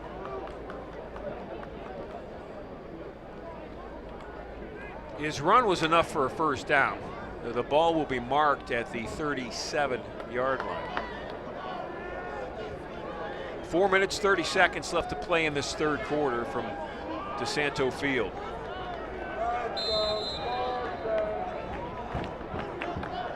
Tilio with 4 receivers in his set. Lopez, the back in the backfield, he'll get the handoff. Outside right, he's got some room, and he's run out of bounds at the 33-yard line. He'll pick up 5. Nice job of getting the corner going in the short side of the field there. Stefan Lopez, the 5'11", 175-pound senior. Lopez in 2 games, just 3 carries. But he's going to get some right now.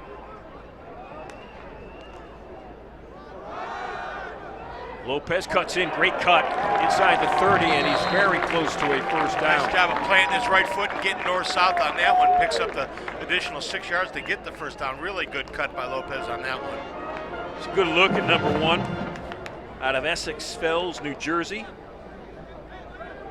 Seeing it came in with 3. Give me some more carries here, Coach. I got a first down for you on 2 carries.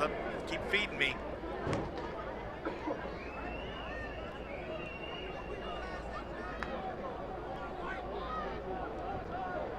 Spartans at the Titans, 26-yard line.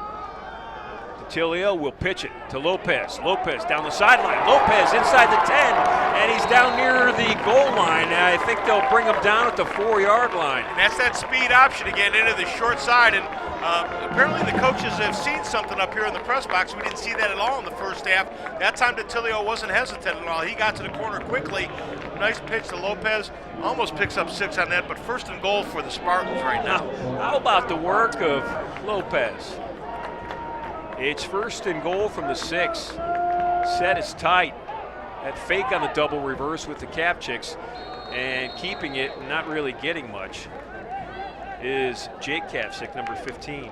They go into that tight double wing look on short yardage. Now we come back to the spread offense here. They bring the receivers back in. That short yardage offense for them is a double tight, double wing offense, and we see the multiple handoffs out of that. That's the second time tonight we've seen it.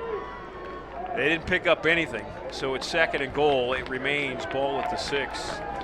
Brian Caldwell is split out wide to the right. Keep an eye on Caldwell. He has been effective tonight. DeTilio will look left where he's got 3. He's going to go up high over the middle under the goalpost, and it's incomplete. That was Liam O'Brien. He was well covered. And Andy Kapchik back in the game. Nice block on the linebacker coming off the corner. Andy back in that play. Does a really nice job of buying some time for DeTilio. Tom, you need your touchdown play right here. Absolutely. I got to believe that although that Westminster's playing off a little bit, if they were a little bit tighter, I think we'd see some kind of rub route maybe to the trip side over here. They're giving them a little bit of cushion, trying to take away those rub routes that teams like to run down short here. Tilio looks like he wants to run it, and he was snuffed out by the outside linebacker, Dylan Sleva. That almost looked like a broken play because Tilio looked like he was kind of pick and find a hole. Looks like the Spartans are going to take the 3 points here. Minute 55 left in this third quarter. It's a scoreless third quarter. It was 28-14 at halftime. That's where we stand right now. 27 is Gabriel Petrozzi. Petrozzi, a veteran kicker here at Case Western.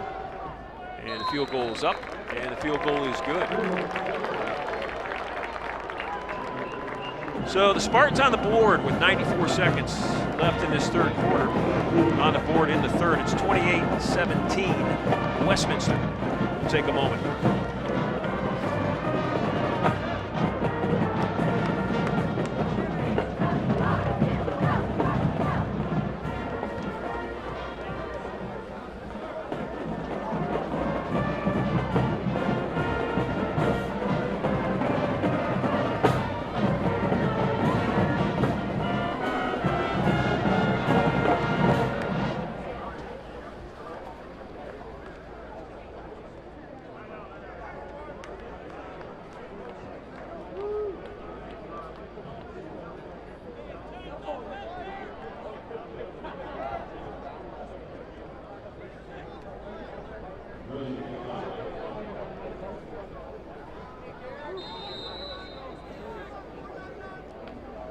White and Cannon set to receive it for Westminster.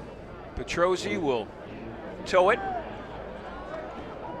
This is Cannon with it. He is dangerous. He's proven that twice tonight. Dancing back at the 10 and thankfully run out of bounds. Spartan down on the field, down about the 14-yard line, getting up slowly. Cannon reminded me a little bit. There's a player a number of years ago by the name of Bam Childress played at Chanel High School here, went on to play at Ohio State. And I watched film on Bam one time catch a punt and stand still and wait for the other team to close in around him, and he took a half step and spun out and went about 87 yards for a touchdown. I remember him well. I think that's Jake Kapsick on the far side of the field for the Spartans. It looks like maybe they're working out a cramp almost, the way they got him on his back and his leg up in the air.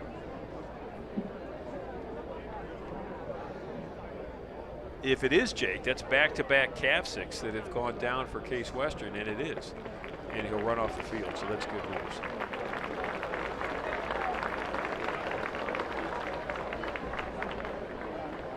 So the Spartan defense has an opportunity to keep Westminster right where they're at, and that's inside the 15. If they can produce a 3 and out, get it back, and once again, good field position. Spartans winning the battle of field position this half. They had that punt go out inside the 2-yard line and now inside the 15 to start this drive that they have to take advantage of. They came away with 3 on the last exchange on field possession. See if they can do something here. Quick pass, far sideline, caught, and carried out of bounds with his own momentum is Christian Bailey. It's Bailey, number 7. Bailey's from Hollywood, Florida. The Cannons are from Parkland, Florida. The right tackle, Ashton James, from Pembroke Pines, Florida. And that's just on the offense. And this is a school, Westminster, that's in New Wilmington, Pennsylvania. So there is some sort of connection. And off the middle, going absolutely nowhere. That's Great job Cannon by that Spartan Jr. defense. And Clayton's getting maybe a yard. Out of that pile, number 45, Sean Riley.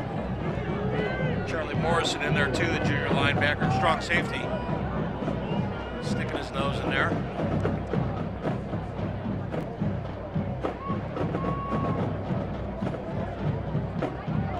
Spartans looking to have their 3rd straight defensive 3 and out against a Titan offense that was extraordinary in the first half. O'Shea got it, he's going to keep it, and he gets smoked. Coming up and hitting him was number 3, Daniel King. Look at Daniel.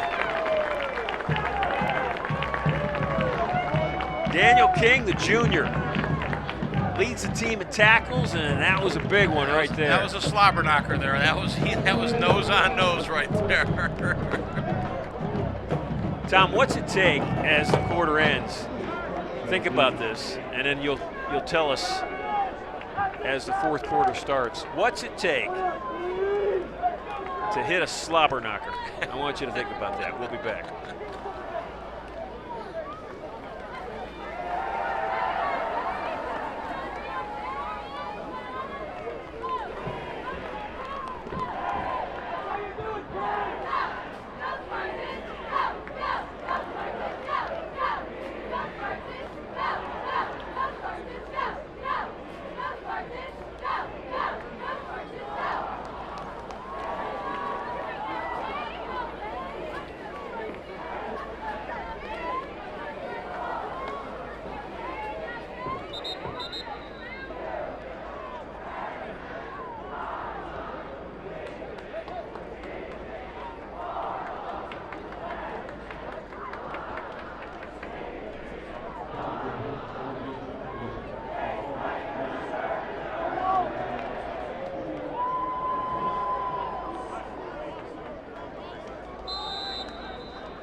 About a 15-yard mistake there that they lost in the exchange. So it's a good punt by Sonson Jr. and an unfortunate bounce decision by Bo Wolf. Spartans will start back at their own 27-yard line. And we are 14 seconds into this 4th and final quarter. It's 28-17 Westminster. It was 28-14 at halftime.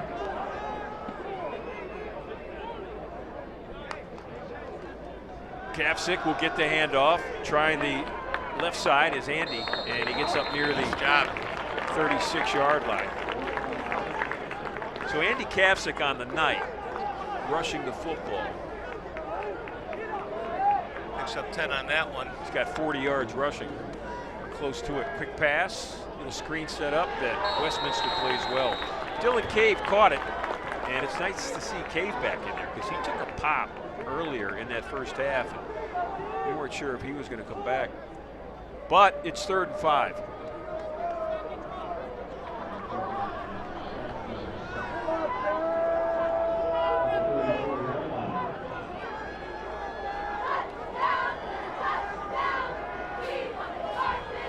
That second quarter was one for the highlight reel. It was 7-0 Westminster after one quarter. And then it was 28-14 at halftime. With 35 points scored in that fourth quarter. That's a penalty on Case Western. Illegal procedure there. So 3rd and 5 turns into 3rd and 10. To get back to that slobber knocker question that you asked me. Yeah, the slobber knocker. Hang on. First of all, slobber knocker, the guy sees it coming. Slobber knocker's not one of those where a guy comes from the side. They see it coming. There's not a thing they can do to stop it. And you hit him, you square him up, and you can feel his teeth chatter when you hit him. You hit him so hard. So that's a slobber knocker. And they slobber after being knocked. Oh, yeah. Okay, I got it. Tom Evans, our analyst and definer of great terms. O'Toole with a screen set up. Kavcik gets it, and he was brought down at the 31-yard line. So the Titans matching the Spartans defense for defense. Nice job of the corner sitting on that one. Saw that little swing pass coming, and he held his ground out there.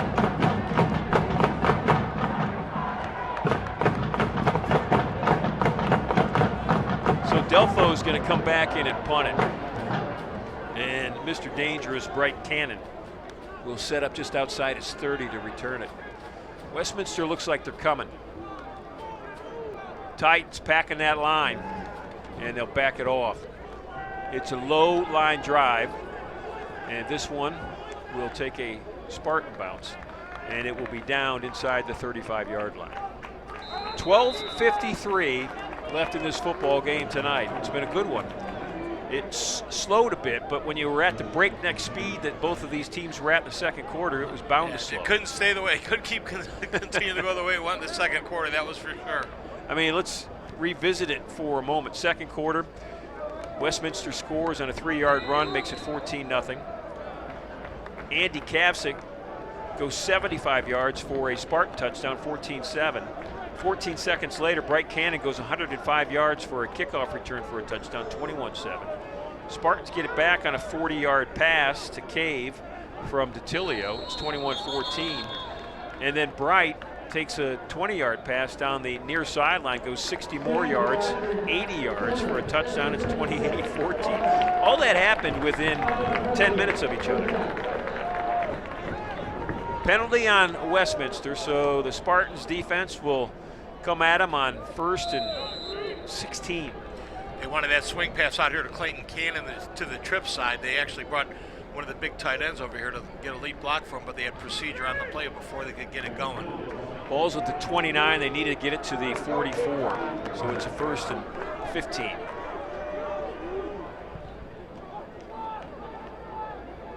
So it's strong offensive line for Westminster. O'Shea will throw it, and he gets it out to Mr. Excitement. And breaking a couple of tackles and making something out of nothing is Bright Cannon. Cannon's up to the 32. You just have to hold your breath, right? His brother was the decoy on that one. He ran his brother on the swing, and I think wanted the Spartans to think the same play was coming. They actually popped the other Cannon brother back to take the pop pass. Jack Griffiths, number 32, at middle linebacker for the Spartans. Jack, a starter as a first-year player out of Chester Springs, Pennsylvania. Yeah, the Cannon brothers make you hold your breath every time they touch the football. There's no doubt about it. There are 2 on the field, 1 in the backfield, and 1 split out. They'll look to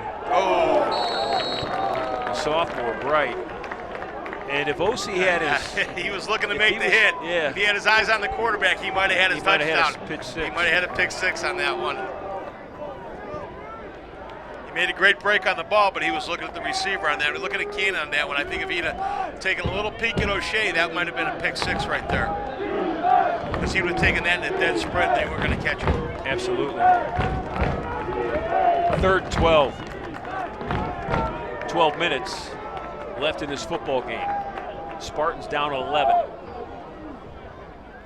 O'Shea will send Cannon Jr. out wide to the left.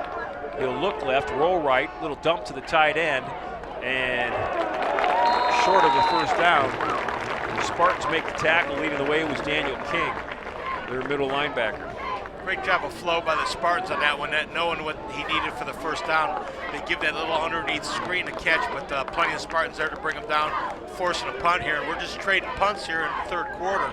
And really, we haven't seen anything remotely similar to that drive in the first quarter by the Titans, that long drive that they had.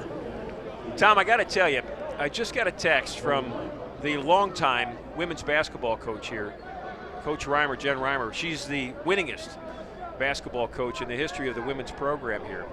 And finish it after the punt. Good rush, and that's going to be a first down for Westminster. That is unfortunate. That's going to be a roughing the kicker penalty. It's going to go against the Spartans. It's going to go against Daniel Oblick. And what would have turned into good field position is going to extend the Westminster drive. That's another special teams mistake tonight. There have been a few of those. 3 Spartans there. I don't know how they didn't get a hand on it. Now the way he's going to call it running. Yeah, the way the coach Scott Benzel is, he's not happy. So I don't think they're going to be call a roughing. 5-yard penalty. Yeah, I don't think they're they're going to call it running roughing into the kicker. And that'll leave Westminster 2 yards short of a first down.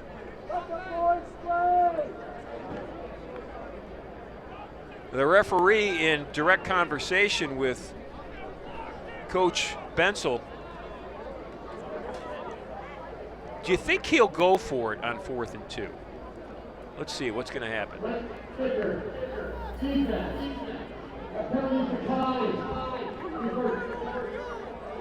So they declined the penalty. The Spartans will have the football. They like the punt. They meaning Westminster. And Case Western will have it at the 28-yard line. What an odd, odd sequence, right? Yep. So if you're going to get the ball 2 yards short, 5 yards up, why not punt it again? Why not punt it again? Yeah. So Case Western knows what's in front of them. And it's not only 74 yards to the end zone, but it's an 11-point deficit with just over 11 minutes to play. So as they change footballs, back to the Coach Reimer, Jen Reimer text message. Tom, it concerns you. Uh-oh.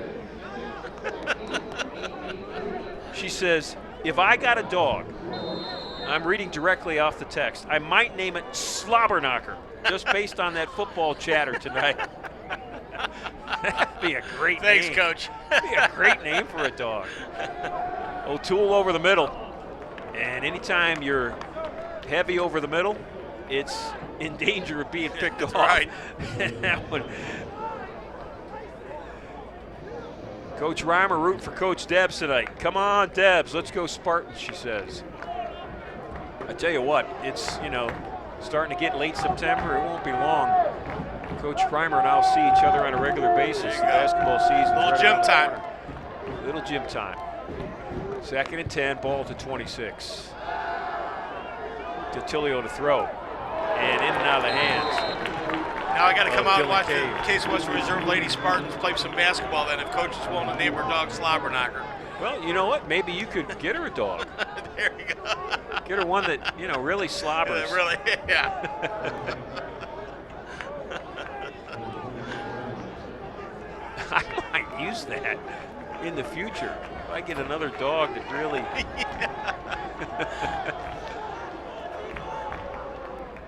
Big 3rd down. Spartans running out of time. DiTilio with time. Pass over the middle. And good defense. Oh, yeah, Kavchik out here all by himself, too. The swing route, Kavchik was out here sitting by himself and would have taken a block by his wide receiver on number 8 down here, but boy, there's a lot of green over here, and DiTilio he hasn't missed much tonight, but he missed that one. So the Titans with a big defensive stand.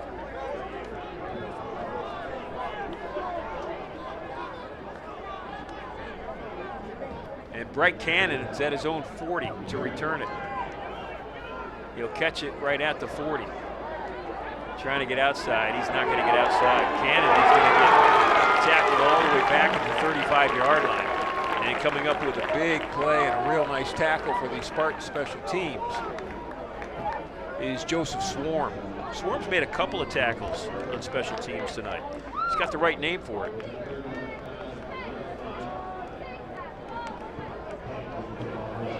Swarm's not only on special teams. That time Cannon just a little too cute on that one. Just thought he could spin out of that linebacker, and he was not having it.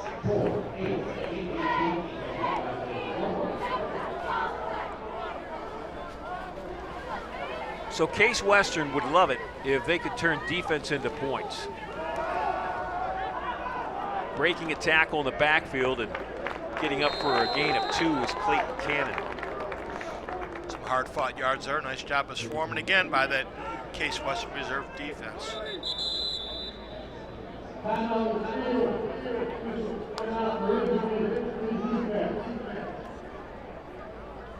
Spartan player down, and it's Kavcik again. That's the second time Jake's been down, and they're going to stretch him out. He's cramping up tonight. Yeah, he cramped up on the far sideline earlier. While they stretch him, we'll take a moment. Spartan defense will talk it over. We'll be back.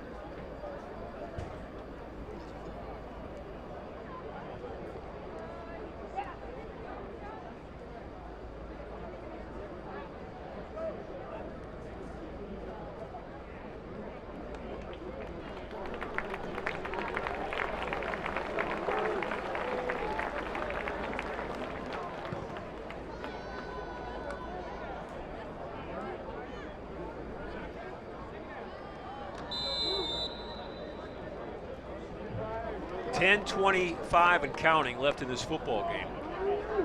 It's Westminster with the football and an 11-point lead. It's 28-17. Second half has been a defensive showcase. The only points, a field goal by Gabe Petrozzi for Case Western in the third quarter. Shea thought about keeping it, throws it out. It's in the near flat on the Spartan sideline, and the pass is complete 1 yard short of the first down at the 44-yard line.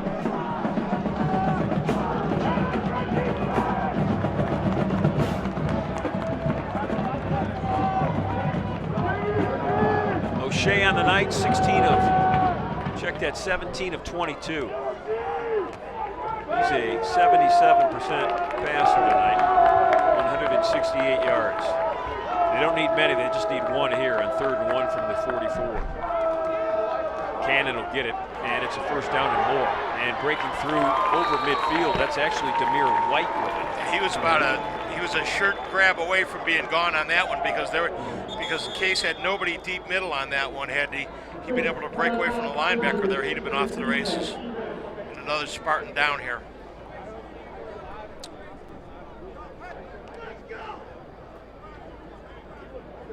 If you're Westminster and you can put together a long, sustained drive here right now, you know, running the football, which they've proven they can do tonight. You got 9 minutes on the clock right now. You're up 11.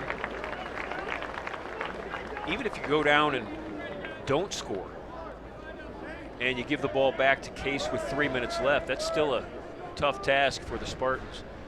Ideally, that's what they'd like to do, but they haven't been able to get any kind of momentum since that drive, again, the end of the first quarter there. And a lot of that has to do with Case really playing well on first down and forcing Westminster to do some different things on second and third down. They've really done a nice job on first down defense.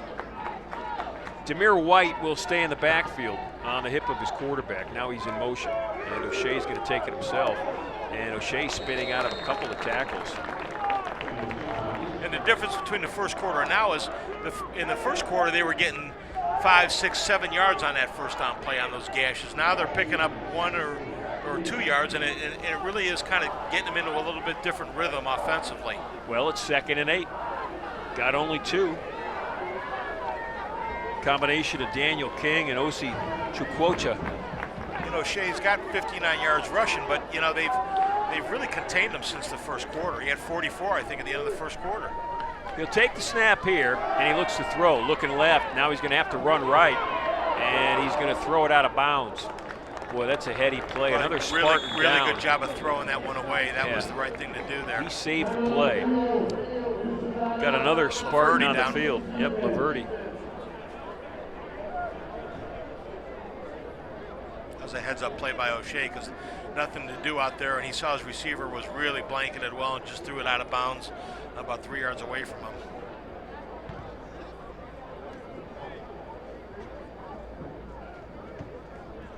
Laverty, the middle linebacker, the outside linebacker rather, the junior out of Kirtland.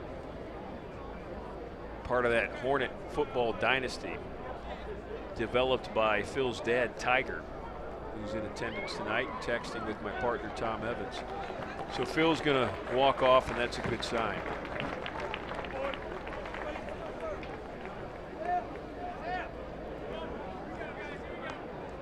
(28-17), 8:13 left. 3rd and long. 3rd and 8. It's Demir White in the backfield with the sophomore quarterback Sean O'Shea. Right cannon split to the left. And O'Shea's going to keep it, and he's going to get spun at the 37. King hit him first, and O'Shea's going to be short of a first down. That was Daniel King coming up from his middle linebacker spot, really putting a hit on O'Shea. So if you look at the kicking situation for Westminster as far as field goals are concerned, and they're not even going to think about it, O'Shea's going to, I thought O'Shea was running off the field. Maybe he was running to get the next play call because they're going to go for it on 4th and 3. They need to get it to the 34. They're at the 37. And O'Shea's in the shotgun. He's all the way back at the 42-yard line. He's going to look to that tight sideline. And that tight sideline is now going to call a timeout. Yeah, I want to make sure you get it right. 4th and 2 here. Your defense is playing well. I almost thought we might see O'Shea a little pooch punt down inside the 10 because the defense is playing well. 7:14 to go. You still got a 2-score lead. Why give them an extra 30 yards field position right here if you don't make it? Of course, if you make the first down, then you can take another, at least burn another 2 to 3 minutes off the clock. You know. And if you go for it here, you're trying to make a statement, aren't you? You're trying to say, we're shutting this down right now. We're not giving the ball back to the rest of the night. So. And maybe Sean or Scott Bensel, the head coach at Westminster, maybe he thinks even if I don't get it, to your point, my defense has played so well in the second half. Defense has played well, right? You know, we're going to be all right.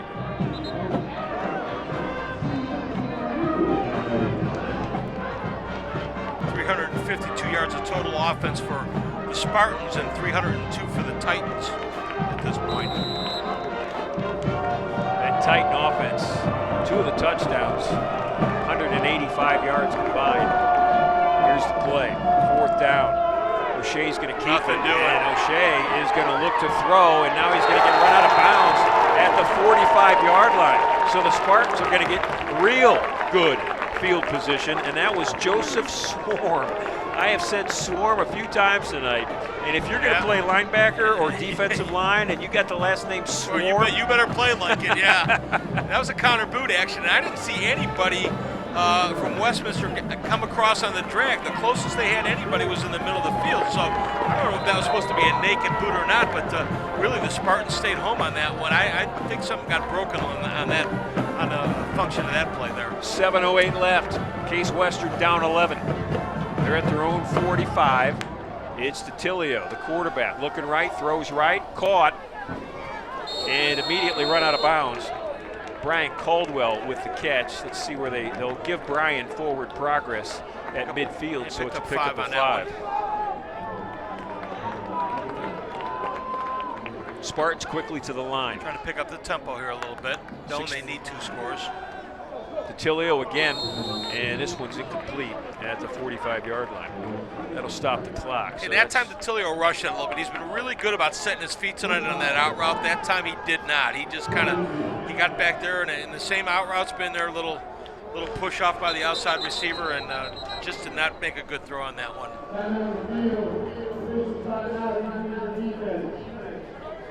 Westminster with another timeout. And that'll take them, I think, to just 1 timeout because Brett Cannon, the defensive back on that down, looks like he's cramping a little bit. I'll take that back. It's not a charge timeout. We've had a few tonight. Laverty twice, now Cannon.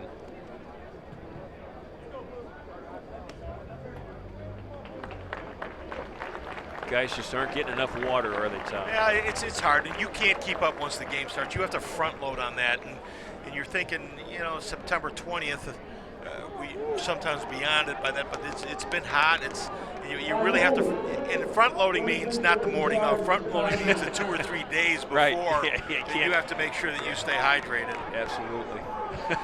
And you can do the pickle juice and all those little tried and true tricks you want to, but you still got to get your fluids in you, and just know that you got to try and keep it going as the game goes, because there's no way, especially on a night like tonight, especially a kid like Cannon who's never off the field.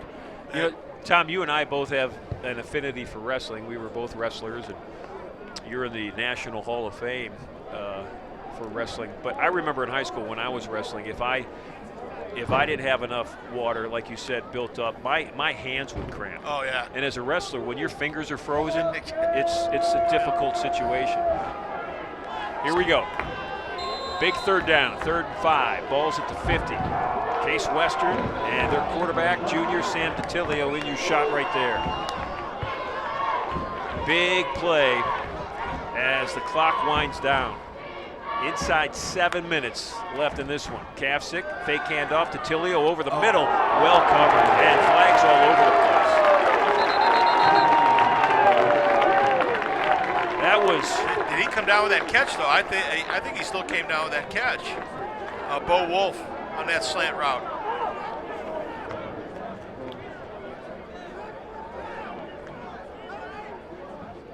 And Westminster says the ball was tipped. The officials are hearing none of it. And it's a big first down for Case Western.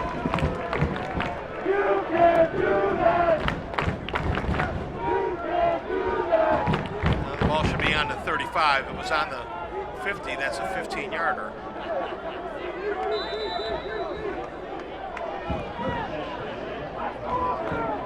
Westminster coming at DiTilio. Sam gets rid of it quickly, right off the face mask, and now picked. Oh my goodness, Gene Gary Joseph picked it off when the ball went off the face mask of Brian Caldwell. That hit him right in the hands, but I think it went through his hands and hit You're the 100% grill. correct. That's a face back, bounce back, and then that's a defensive lineman's dream. You turn around and here's the ball floating in your direction, and Gene Gary really made the most of it there. Tom, he's made a couple of plays tonight. Yeah. He has been in the He's right a load. spot at the right time. 6 foot 270, fifth-year player, and that could be a backbreaker with 6:30 left. Got to listen to 270. I think he needs to put his other foot on the scale too. He's a big boy. So the generally steady and sure hands of Brian Caldwell, the grad student, not on that play. Westminster with it, and they'll throw it. And O'Shea behind his tight end, Cobell, and it's incomplete. OC reading the screen really kind of broke that up, drove the receiver right back into the bubble route.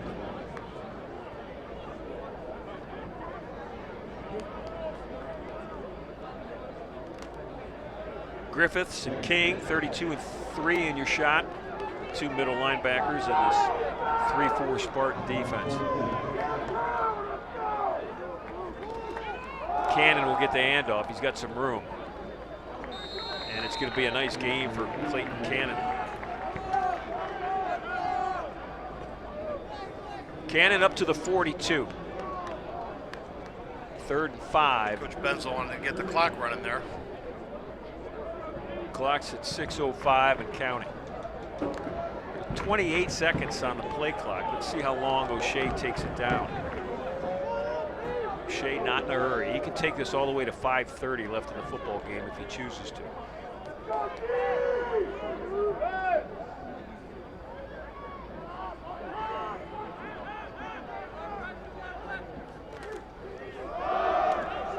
White with it. White needed to get to the 37. They'll mark him at the 39, so he'll be 2 yards short. And we'll talk a little bit about holding the offensive linemen in their stances for that long. If you're going to burn the clock, I keep the team in the huddle. When you put the offensive lineman in their stance and you ask them to stay in their stance for 20 seconds. Yeah, it was 20 seconds. That's hard not to get some kind of motion, and then it's hard to get a fire off when you're in your stance for that period of time. I would much rather see teams hold them in the huddle a little bit, run the time down, then let's get to the line of scrimmage and snap the football. Well, they held them in the huddle now till 10 seconds on the play clock. There are 4 seconds on it. It's 4th down. There are 2, and they're going to let it wind out. They'll take the 5-yard penalty, and they'll punt it. How about the Spartan defensive front just staying true? Nice job. They really, after that second series of in the first quarter, they've really buckled down and played really good, solid defense. A lot of growth from that Spartan defense today. I think Coach got to be pretty happy with them. So here comes the punt team, and coming out is Craig Sonson Jr. They kind of share duties, Sonson Jr. and O'Shea punting it. It appears to me, at least, seeing Westminster for the first time, that Sonson Jr. is in there when they need a boomer, when they need a big punt. Got a high snap, he gets it off. It's a short punt.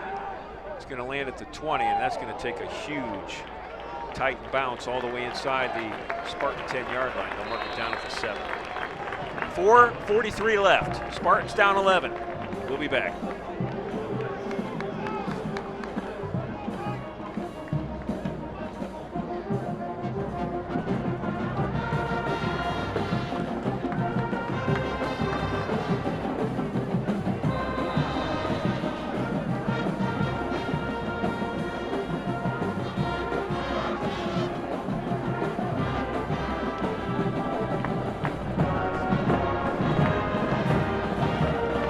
So first down and 93 yards to go for DeTilio and the Spartan offense.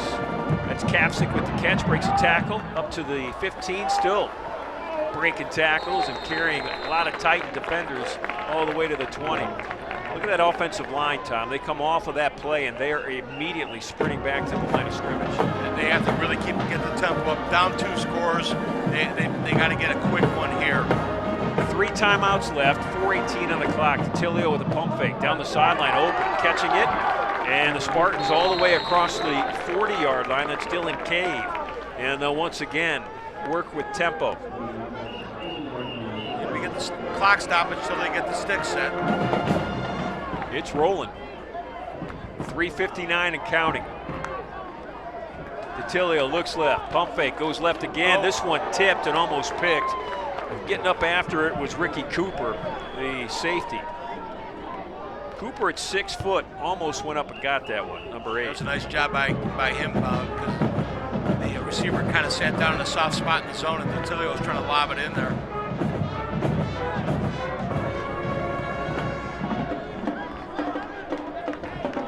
Four receivers in the set for the Spartans and a running back in the backfield that catches it a lot.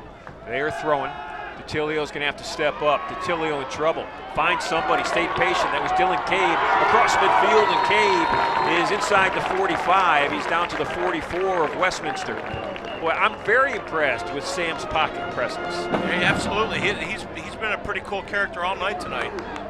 Wants it, gets it, looks to the near sideline. Pass caught by Brian Caldwell, and Caldwell caught it on a knee, so he's down at the 40. Clock's ticking. It's at 3:41.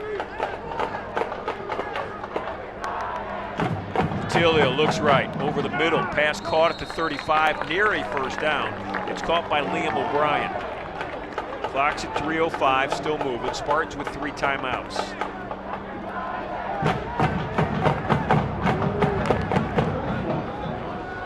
For a big play, they throw short again. Kapsick caught it, immediately tackled. First down. He needed a yard, and they're going to mark him. He got a yard. First down marker.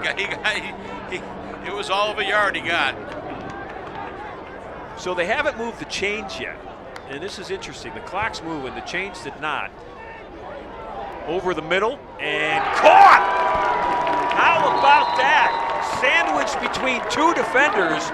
A Spartan comes down with it, and it's Liam O'Brien. He had first down on the box, but they had not moved the chain, so. Ball's at the 21. Clock's at 2:15. Spartans down 11. Tilio again, penalty flag on the play. Sam's running for his life, looking, and just chucks it underhand out of bounds. He's out of the pocket, so he's in good shape. And there's a penalty flag on the field. And it's on the far sideline near where the wide receiver and defensive back lined up, and it's a offsides on Westminster. I thought we were going to get an illegal formation. They went so quick there. Maybe a guy wasn't on the line of scrimmage, but yeah, that was a free play for the Spartans there. So the mark off 5. We're still in front of 2 minutes, 2:06. So the Spartans with 3 timeouts plus the 2-minute warning. They'll get one more play here. Ball's at the 16-yard line.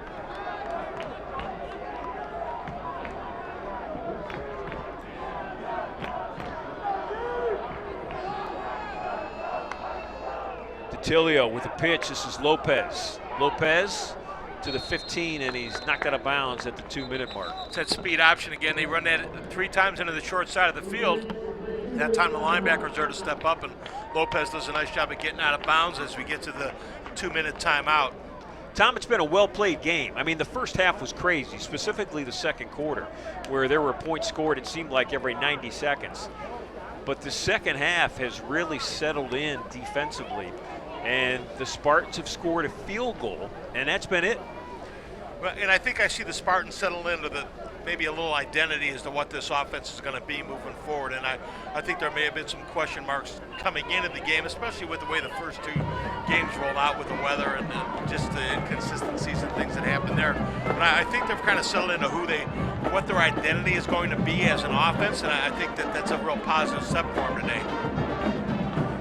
Although they'd certainly like to take 1 or 2 plays back from that second quarter. Sure, 2 big plays, just to revisit it for a moment. After Case Western had scored to draw within a touchdown at 14-7, Westminster went 105 yards on the kickoff to take a 2-touchdown lead. Then the Spartans battle back to within a touchdown. Then Westminster scores on an 80-yard pass play. So it was 1 small touchdown gained and 1 huge big play given up. None of that matters now. All that matters is this play. 2 minutes left. DeTilio to throw. He's got protection in the end zone. Up and through the hands. Just a little bit too high, or jumping a little bit too early was Will Stack. Boy, he threw that into some traffic too. Well, the good thing, stops the clock. 3rd down, but obviously this is 4-down territory. Spartans need to get it to about the 11, and they're at the 14, 15. Actually, mark them just outside the 15. Everybody's a receiver here. DeTilio over the middle. That's enough for a first down. It's still in Cave, and Cave's inside the 10, all the way down to the 6-yard line. Clock's at 1:49. It's frozen for the moment. They don't need to move the chains because it's 1st and goal. Now the clock will wind. Sam DeTilio looking to his left and right, calls for the snap, gets it, looks right, still looking right, throws right corner, and it's incomplete. I thought he might get an interference call back there. It looks like a little bit of an early shot, sort of the receiver. He got up and the safety kind of knocked me down as the ball was in the air there. That's Bo Wolf, 6. Played his high school ball in Tusky Valley. Did you ever play Tusky Valley when you were coaching? We did not. Always kind of around the same size as us, and but never had a run-in with Tusky Valley. 2nd goal, balls at the 6. Clock stop at 1:39. Spartans down 11. 99 seconds left in this football game. Kavcik on the left hip. DeTilio looking left, goes right, and it's incomplete. And a big lick after the play. Will Stack got smoked by Bright Cannon. He took a quick look to Kavcik, kind of sneaking out of the backfield. Boy, the linebacker was sitting right on that one, kind of waiting on that one. Mason Meal sitting out there, the free safety was almost hoping he'd throw it to Kavcik. Only 4 seconds off the clock in that play. Spartans with 6 yards from a touchdown. Tilio looking right, going to go right, and it's over the head, and a penalty flag comes in. That was Brian Caldwell breaking at the goal line, and that penalty flag comes from all the way in the near corner of the end zone. And quite honestly, I thought the hit in the back of the end zone was more I do too. So that one was there. That was Well, Sam put that football where only one guy was going to catch it, and that was his 6'1" graduate wide receiver, Brian Caldwell. So they're bringing in some beef for this play. Ball's going to be marked half the distance to the goal line, so they'll mark it at the 3. And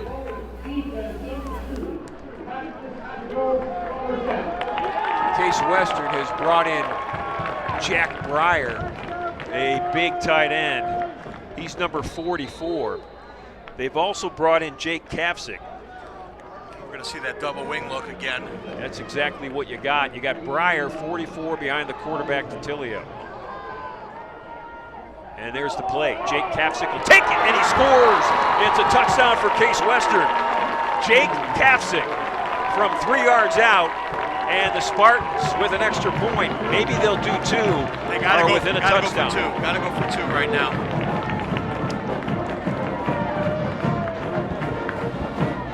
Tom, you called it, and it worked. You got to go for 2 here because that puts you within a field goal of tying this thing up.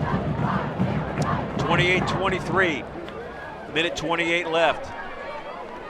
Spartans with all 3 of their timeouts. Coach Devilak doing a great job of keeping all of those timeouts. So Tilio's under center, and they were going to run the same play, and it was not going to end well. I can tell you that. No, that was that was not going to end well. And maybe that's why the Spartans called a timeout. They called it before the... Brett Cannon was coming hard off the corner that time. Actually, it was Westminster that called the timeout. Yeah, Westminster. Yeah. So the Titans have just blown their timeouts. They were going to blow that play up too. They were. I mean, they had 2 guys coming at Kapsick this way, and they had 2 guys coming at Kapsick the other way. No place to go. So Coach Deb says, thank you very much, because that was not going to end well. There's the huddle, both of them. Westminster into this football game, 1 win, 1 loss. They won it last week. Spartans still looking for that first win. You know, they took an aggressive approach to their non-conference President's Athletic Conference schedule. They took on Rowan in New Jersey and Wabash in Indiana. Those are 2 pretty good football programs to start your season. They got a loss and a tie. And 2 teams that have seen their share of the playoffs. Yeah. You know, Wabash is a regular there, and I think Rowan as well.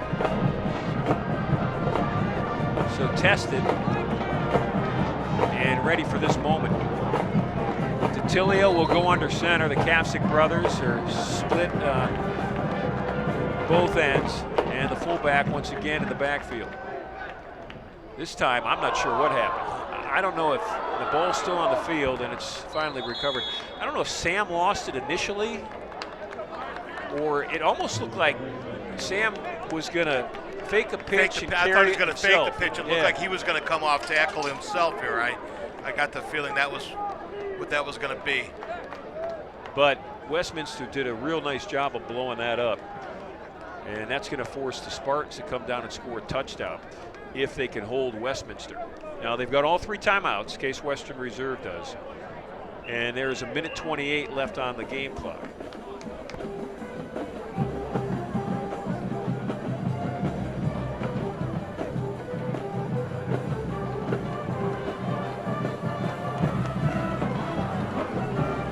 Tom, what kind of kickoff are you looking to do here? Just normal routine? No, you're going to onside kick this, and you're going to kick it on the old style onside kick was the 3rd bounce, the ball jumped up in the air, and it's going to land between the 45 and the 50. This is Delfo, the punter, and coming up and making a real nice short hop. They try to kick a skim ball there, and that's a good job by Westminster to come up and just cover that before it gets to the 10.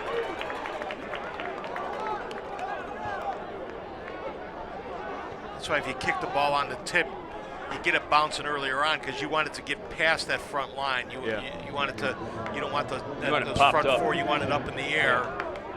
and by kicking it on the ground, by not popping it up, they could call a fair catch if you just pop it up out of there.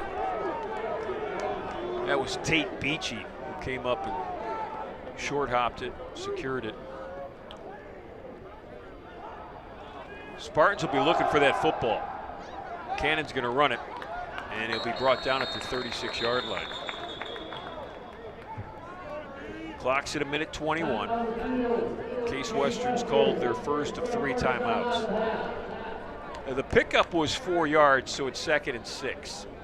It's a good pickup if you're Westminster. Absolutely, because they know a first down ends it right now, so they can't go into a victory formation just yet. If you look at what they've done running the football tonight, Cannon has got 51 yards rushing, O'Shea the quarterback 56, and then White 32. So they're at 139 yards rushing as a team right now, and they're averaging about 4.5 yards a carry.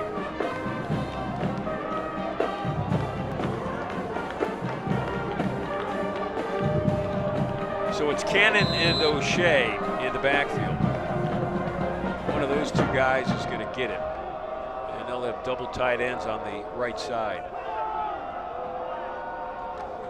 And that's where they'll run it. And there's a hole. And inside the 30 now is Cannon, and that's a first down. And now they can kneel on the football. Tom, you knew exactly what they were going to do with the football when they sent Brock Koval along with Nate Wadsworth, their 2 tight ends, in motion. And that's a pretty beefy right side of the line. That was just straight old power football. Get us a first down, and we can finish this thing up then. Clock's at a minute.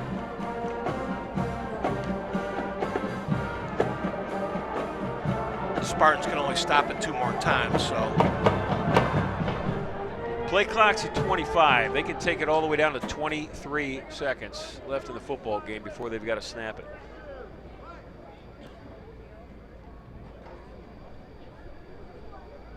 And that's exactly what they're going to do.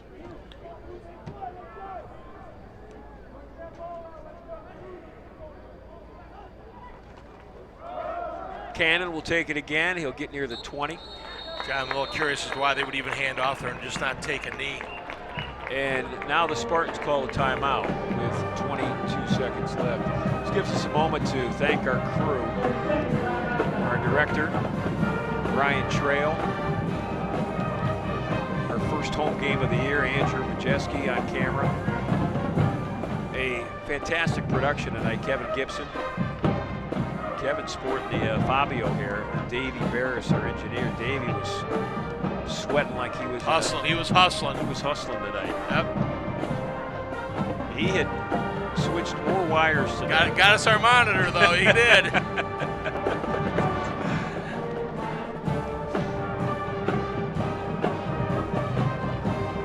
Gonna get Kevin a cover on a like a romance magazine with that hair that he's got going on. Maybe we can show another shot of him. His hair. Fabio's got nothing. Maybe at least the shampoo, conditioning, some kind of NIL there. NIL there, yeah. All right, they'll huddle up. They'll take victory formation. It's been a well-played football game. It's going to end with a Titan victory. O'Shea takes the snap, kneels down, and that's going to wrap this football game up. The only thing left is for the clock to hit 0. Coach Debelak will walk across the field to shake Coach Benzel's hand.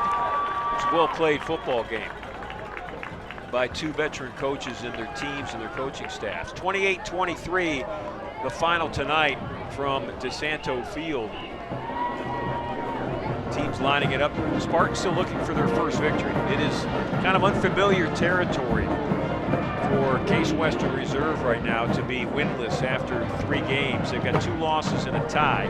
It's been an odd start to the season. We've talked about it a lot. We don't need to talk about it anymore. But up next for Case Western, they'll go back on the road. They'll be on the road for 2 straight weekends. At Bethany next weekend, and then at St. Vincent College the following weekend, both President's Athletic Conference games. The next time we'll see them here at DeSanto Field will be on homecoming, and that's the second Saturday in October, October 11th. Tom, it was great having you tonight. Oh, it's fun. Thanks for My, asking me. This was very enjoyable. My partner from Friday Night Football on WEOL in Lorain County, joining me for this Spartan broadcast on case.edu / all sorts of clicks, and you'll get the online broadcast. But Tom will join me again in November. We'll have Andrew Rossman, the former Spartan football player, joining me too for the rest of the home football games. Tonight was entertaining, Tom. I'll say that. It was a real good football game. And I think the Spartans found some things out about themselves tonight. Some things that they can use to kind of move forward. It stings a little bit to not to get the W while you're learning those things, but I think that they found out a little bit about what the identity of this football team is going to be tonight moving forward. I mean, you look at the passing yards. Detilio finished 30 of 49, nearly 400 yards, 386 yards passing. You know, they got to figure out their running game. And frankly, that's been something that's been kind of lingering for a couple of years now. The Spartans haven't really had a back. And I think they thought it was going to be Andy Kavcik, and it may still be. But, you know, until they can run the football effectively, they're going to struggle. And I think they found some things out with that speed option in the second half, too, that with the way Detilio runs that, I think that's going to become a staple of this offense with him back there. And I think if you can do some of those things off the corner, that might widen defenses out a little bit and maybe open some things up for Kavcik inside a little bit moving down the road. Because I agree with you 100%. They've got to find a way to run the football to compete in this conference. It just has to happen. For the production crew here at Case Western Reserve University, for our Director of Athletics, TJ Shelton, for our Vice President of Broadcasting in the Athletic Department, John Schwartz, and our Sports Information Director, Fast Eddie Karakis, and my partner, Tom Evans, I'm Ron Jans. The final tonight from DeSanto Field, Case Western comes up 5 short. It's 28-23 Westminster with the win. Have a great Saturday night, everybody, a safe weekend, and we'll see you in 2 weeks on Homecoming.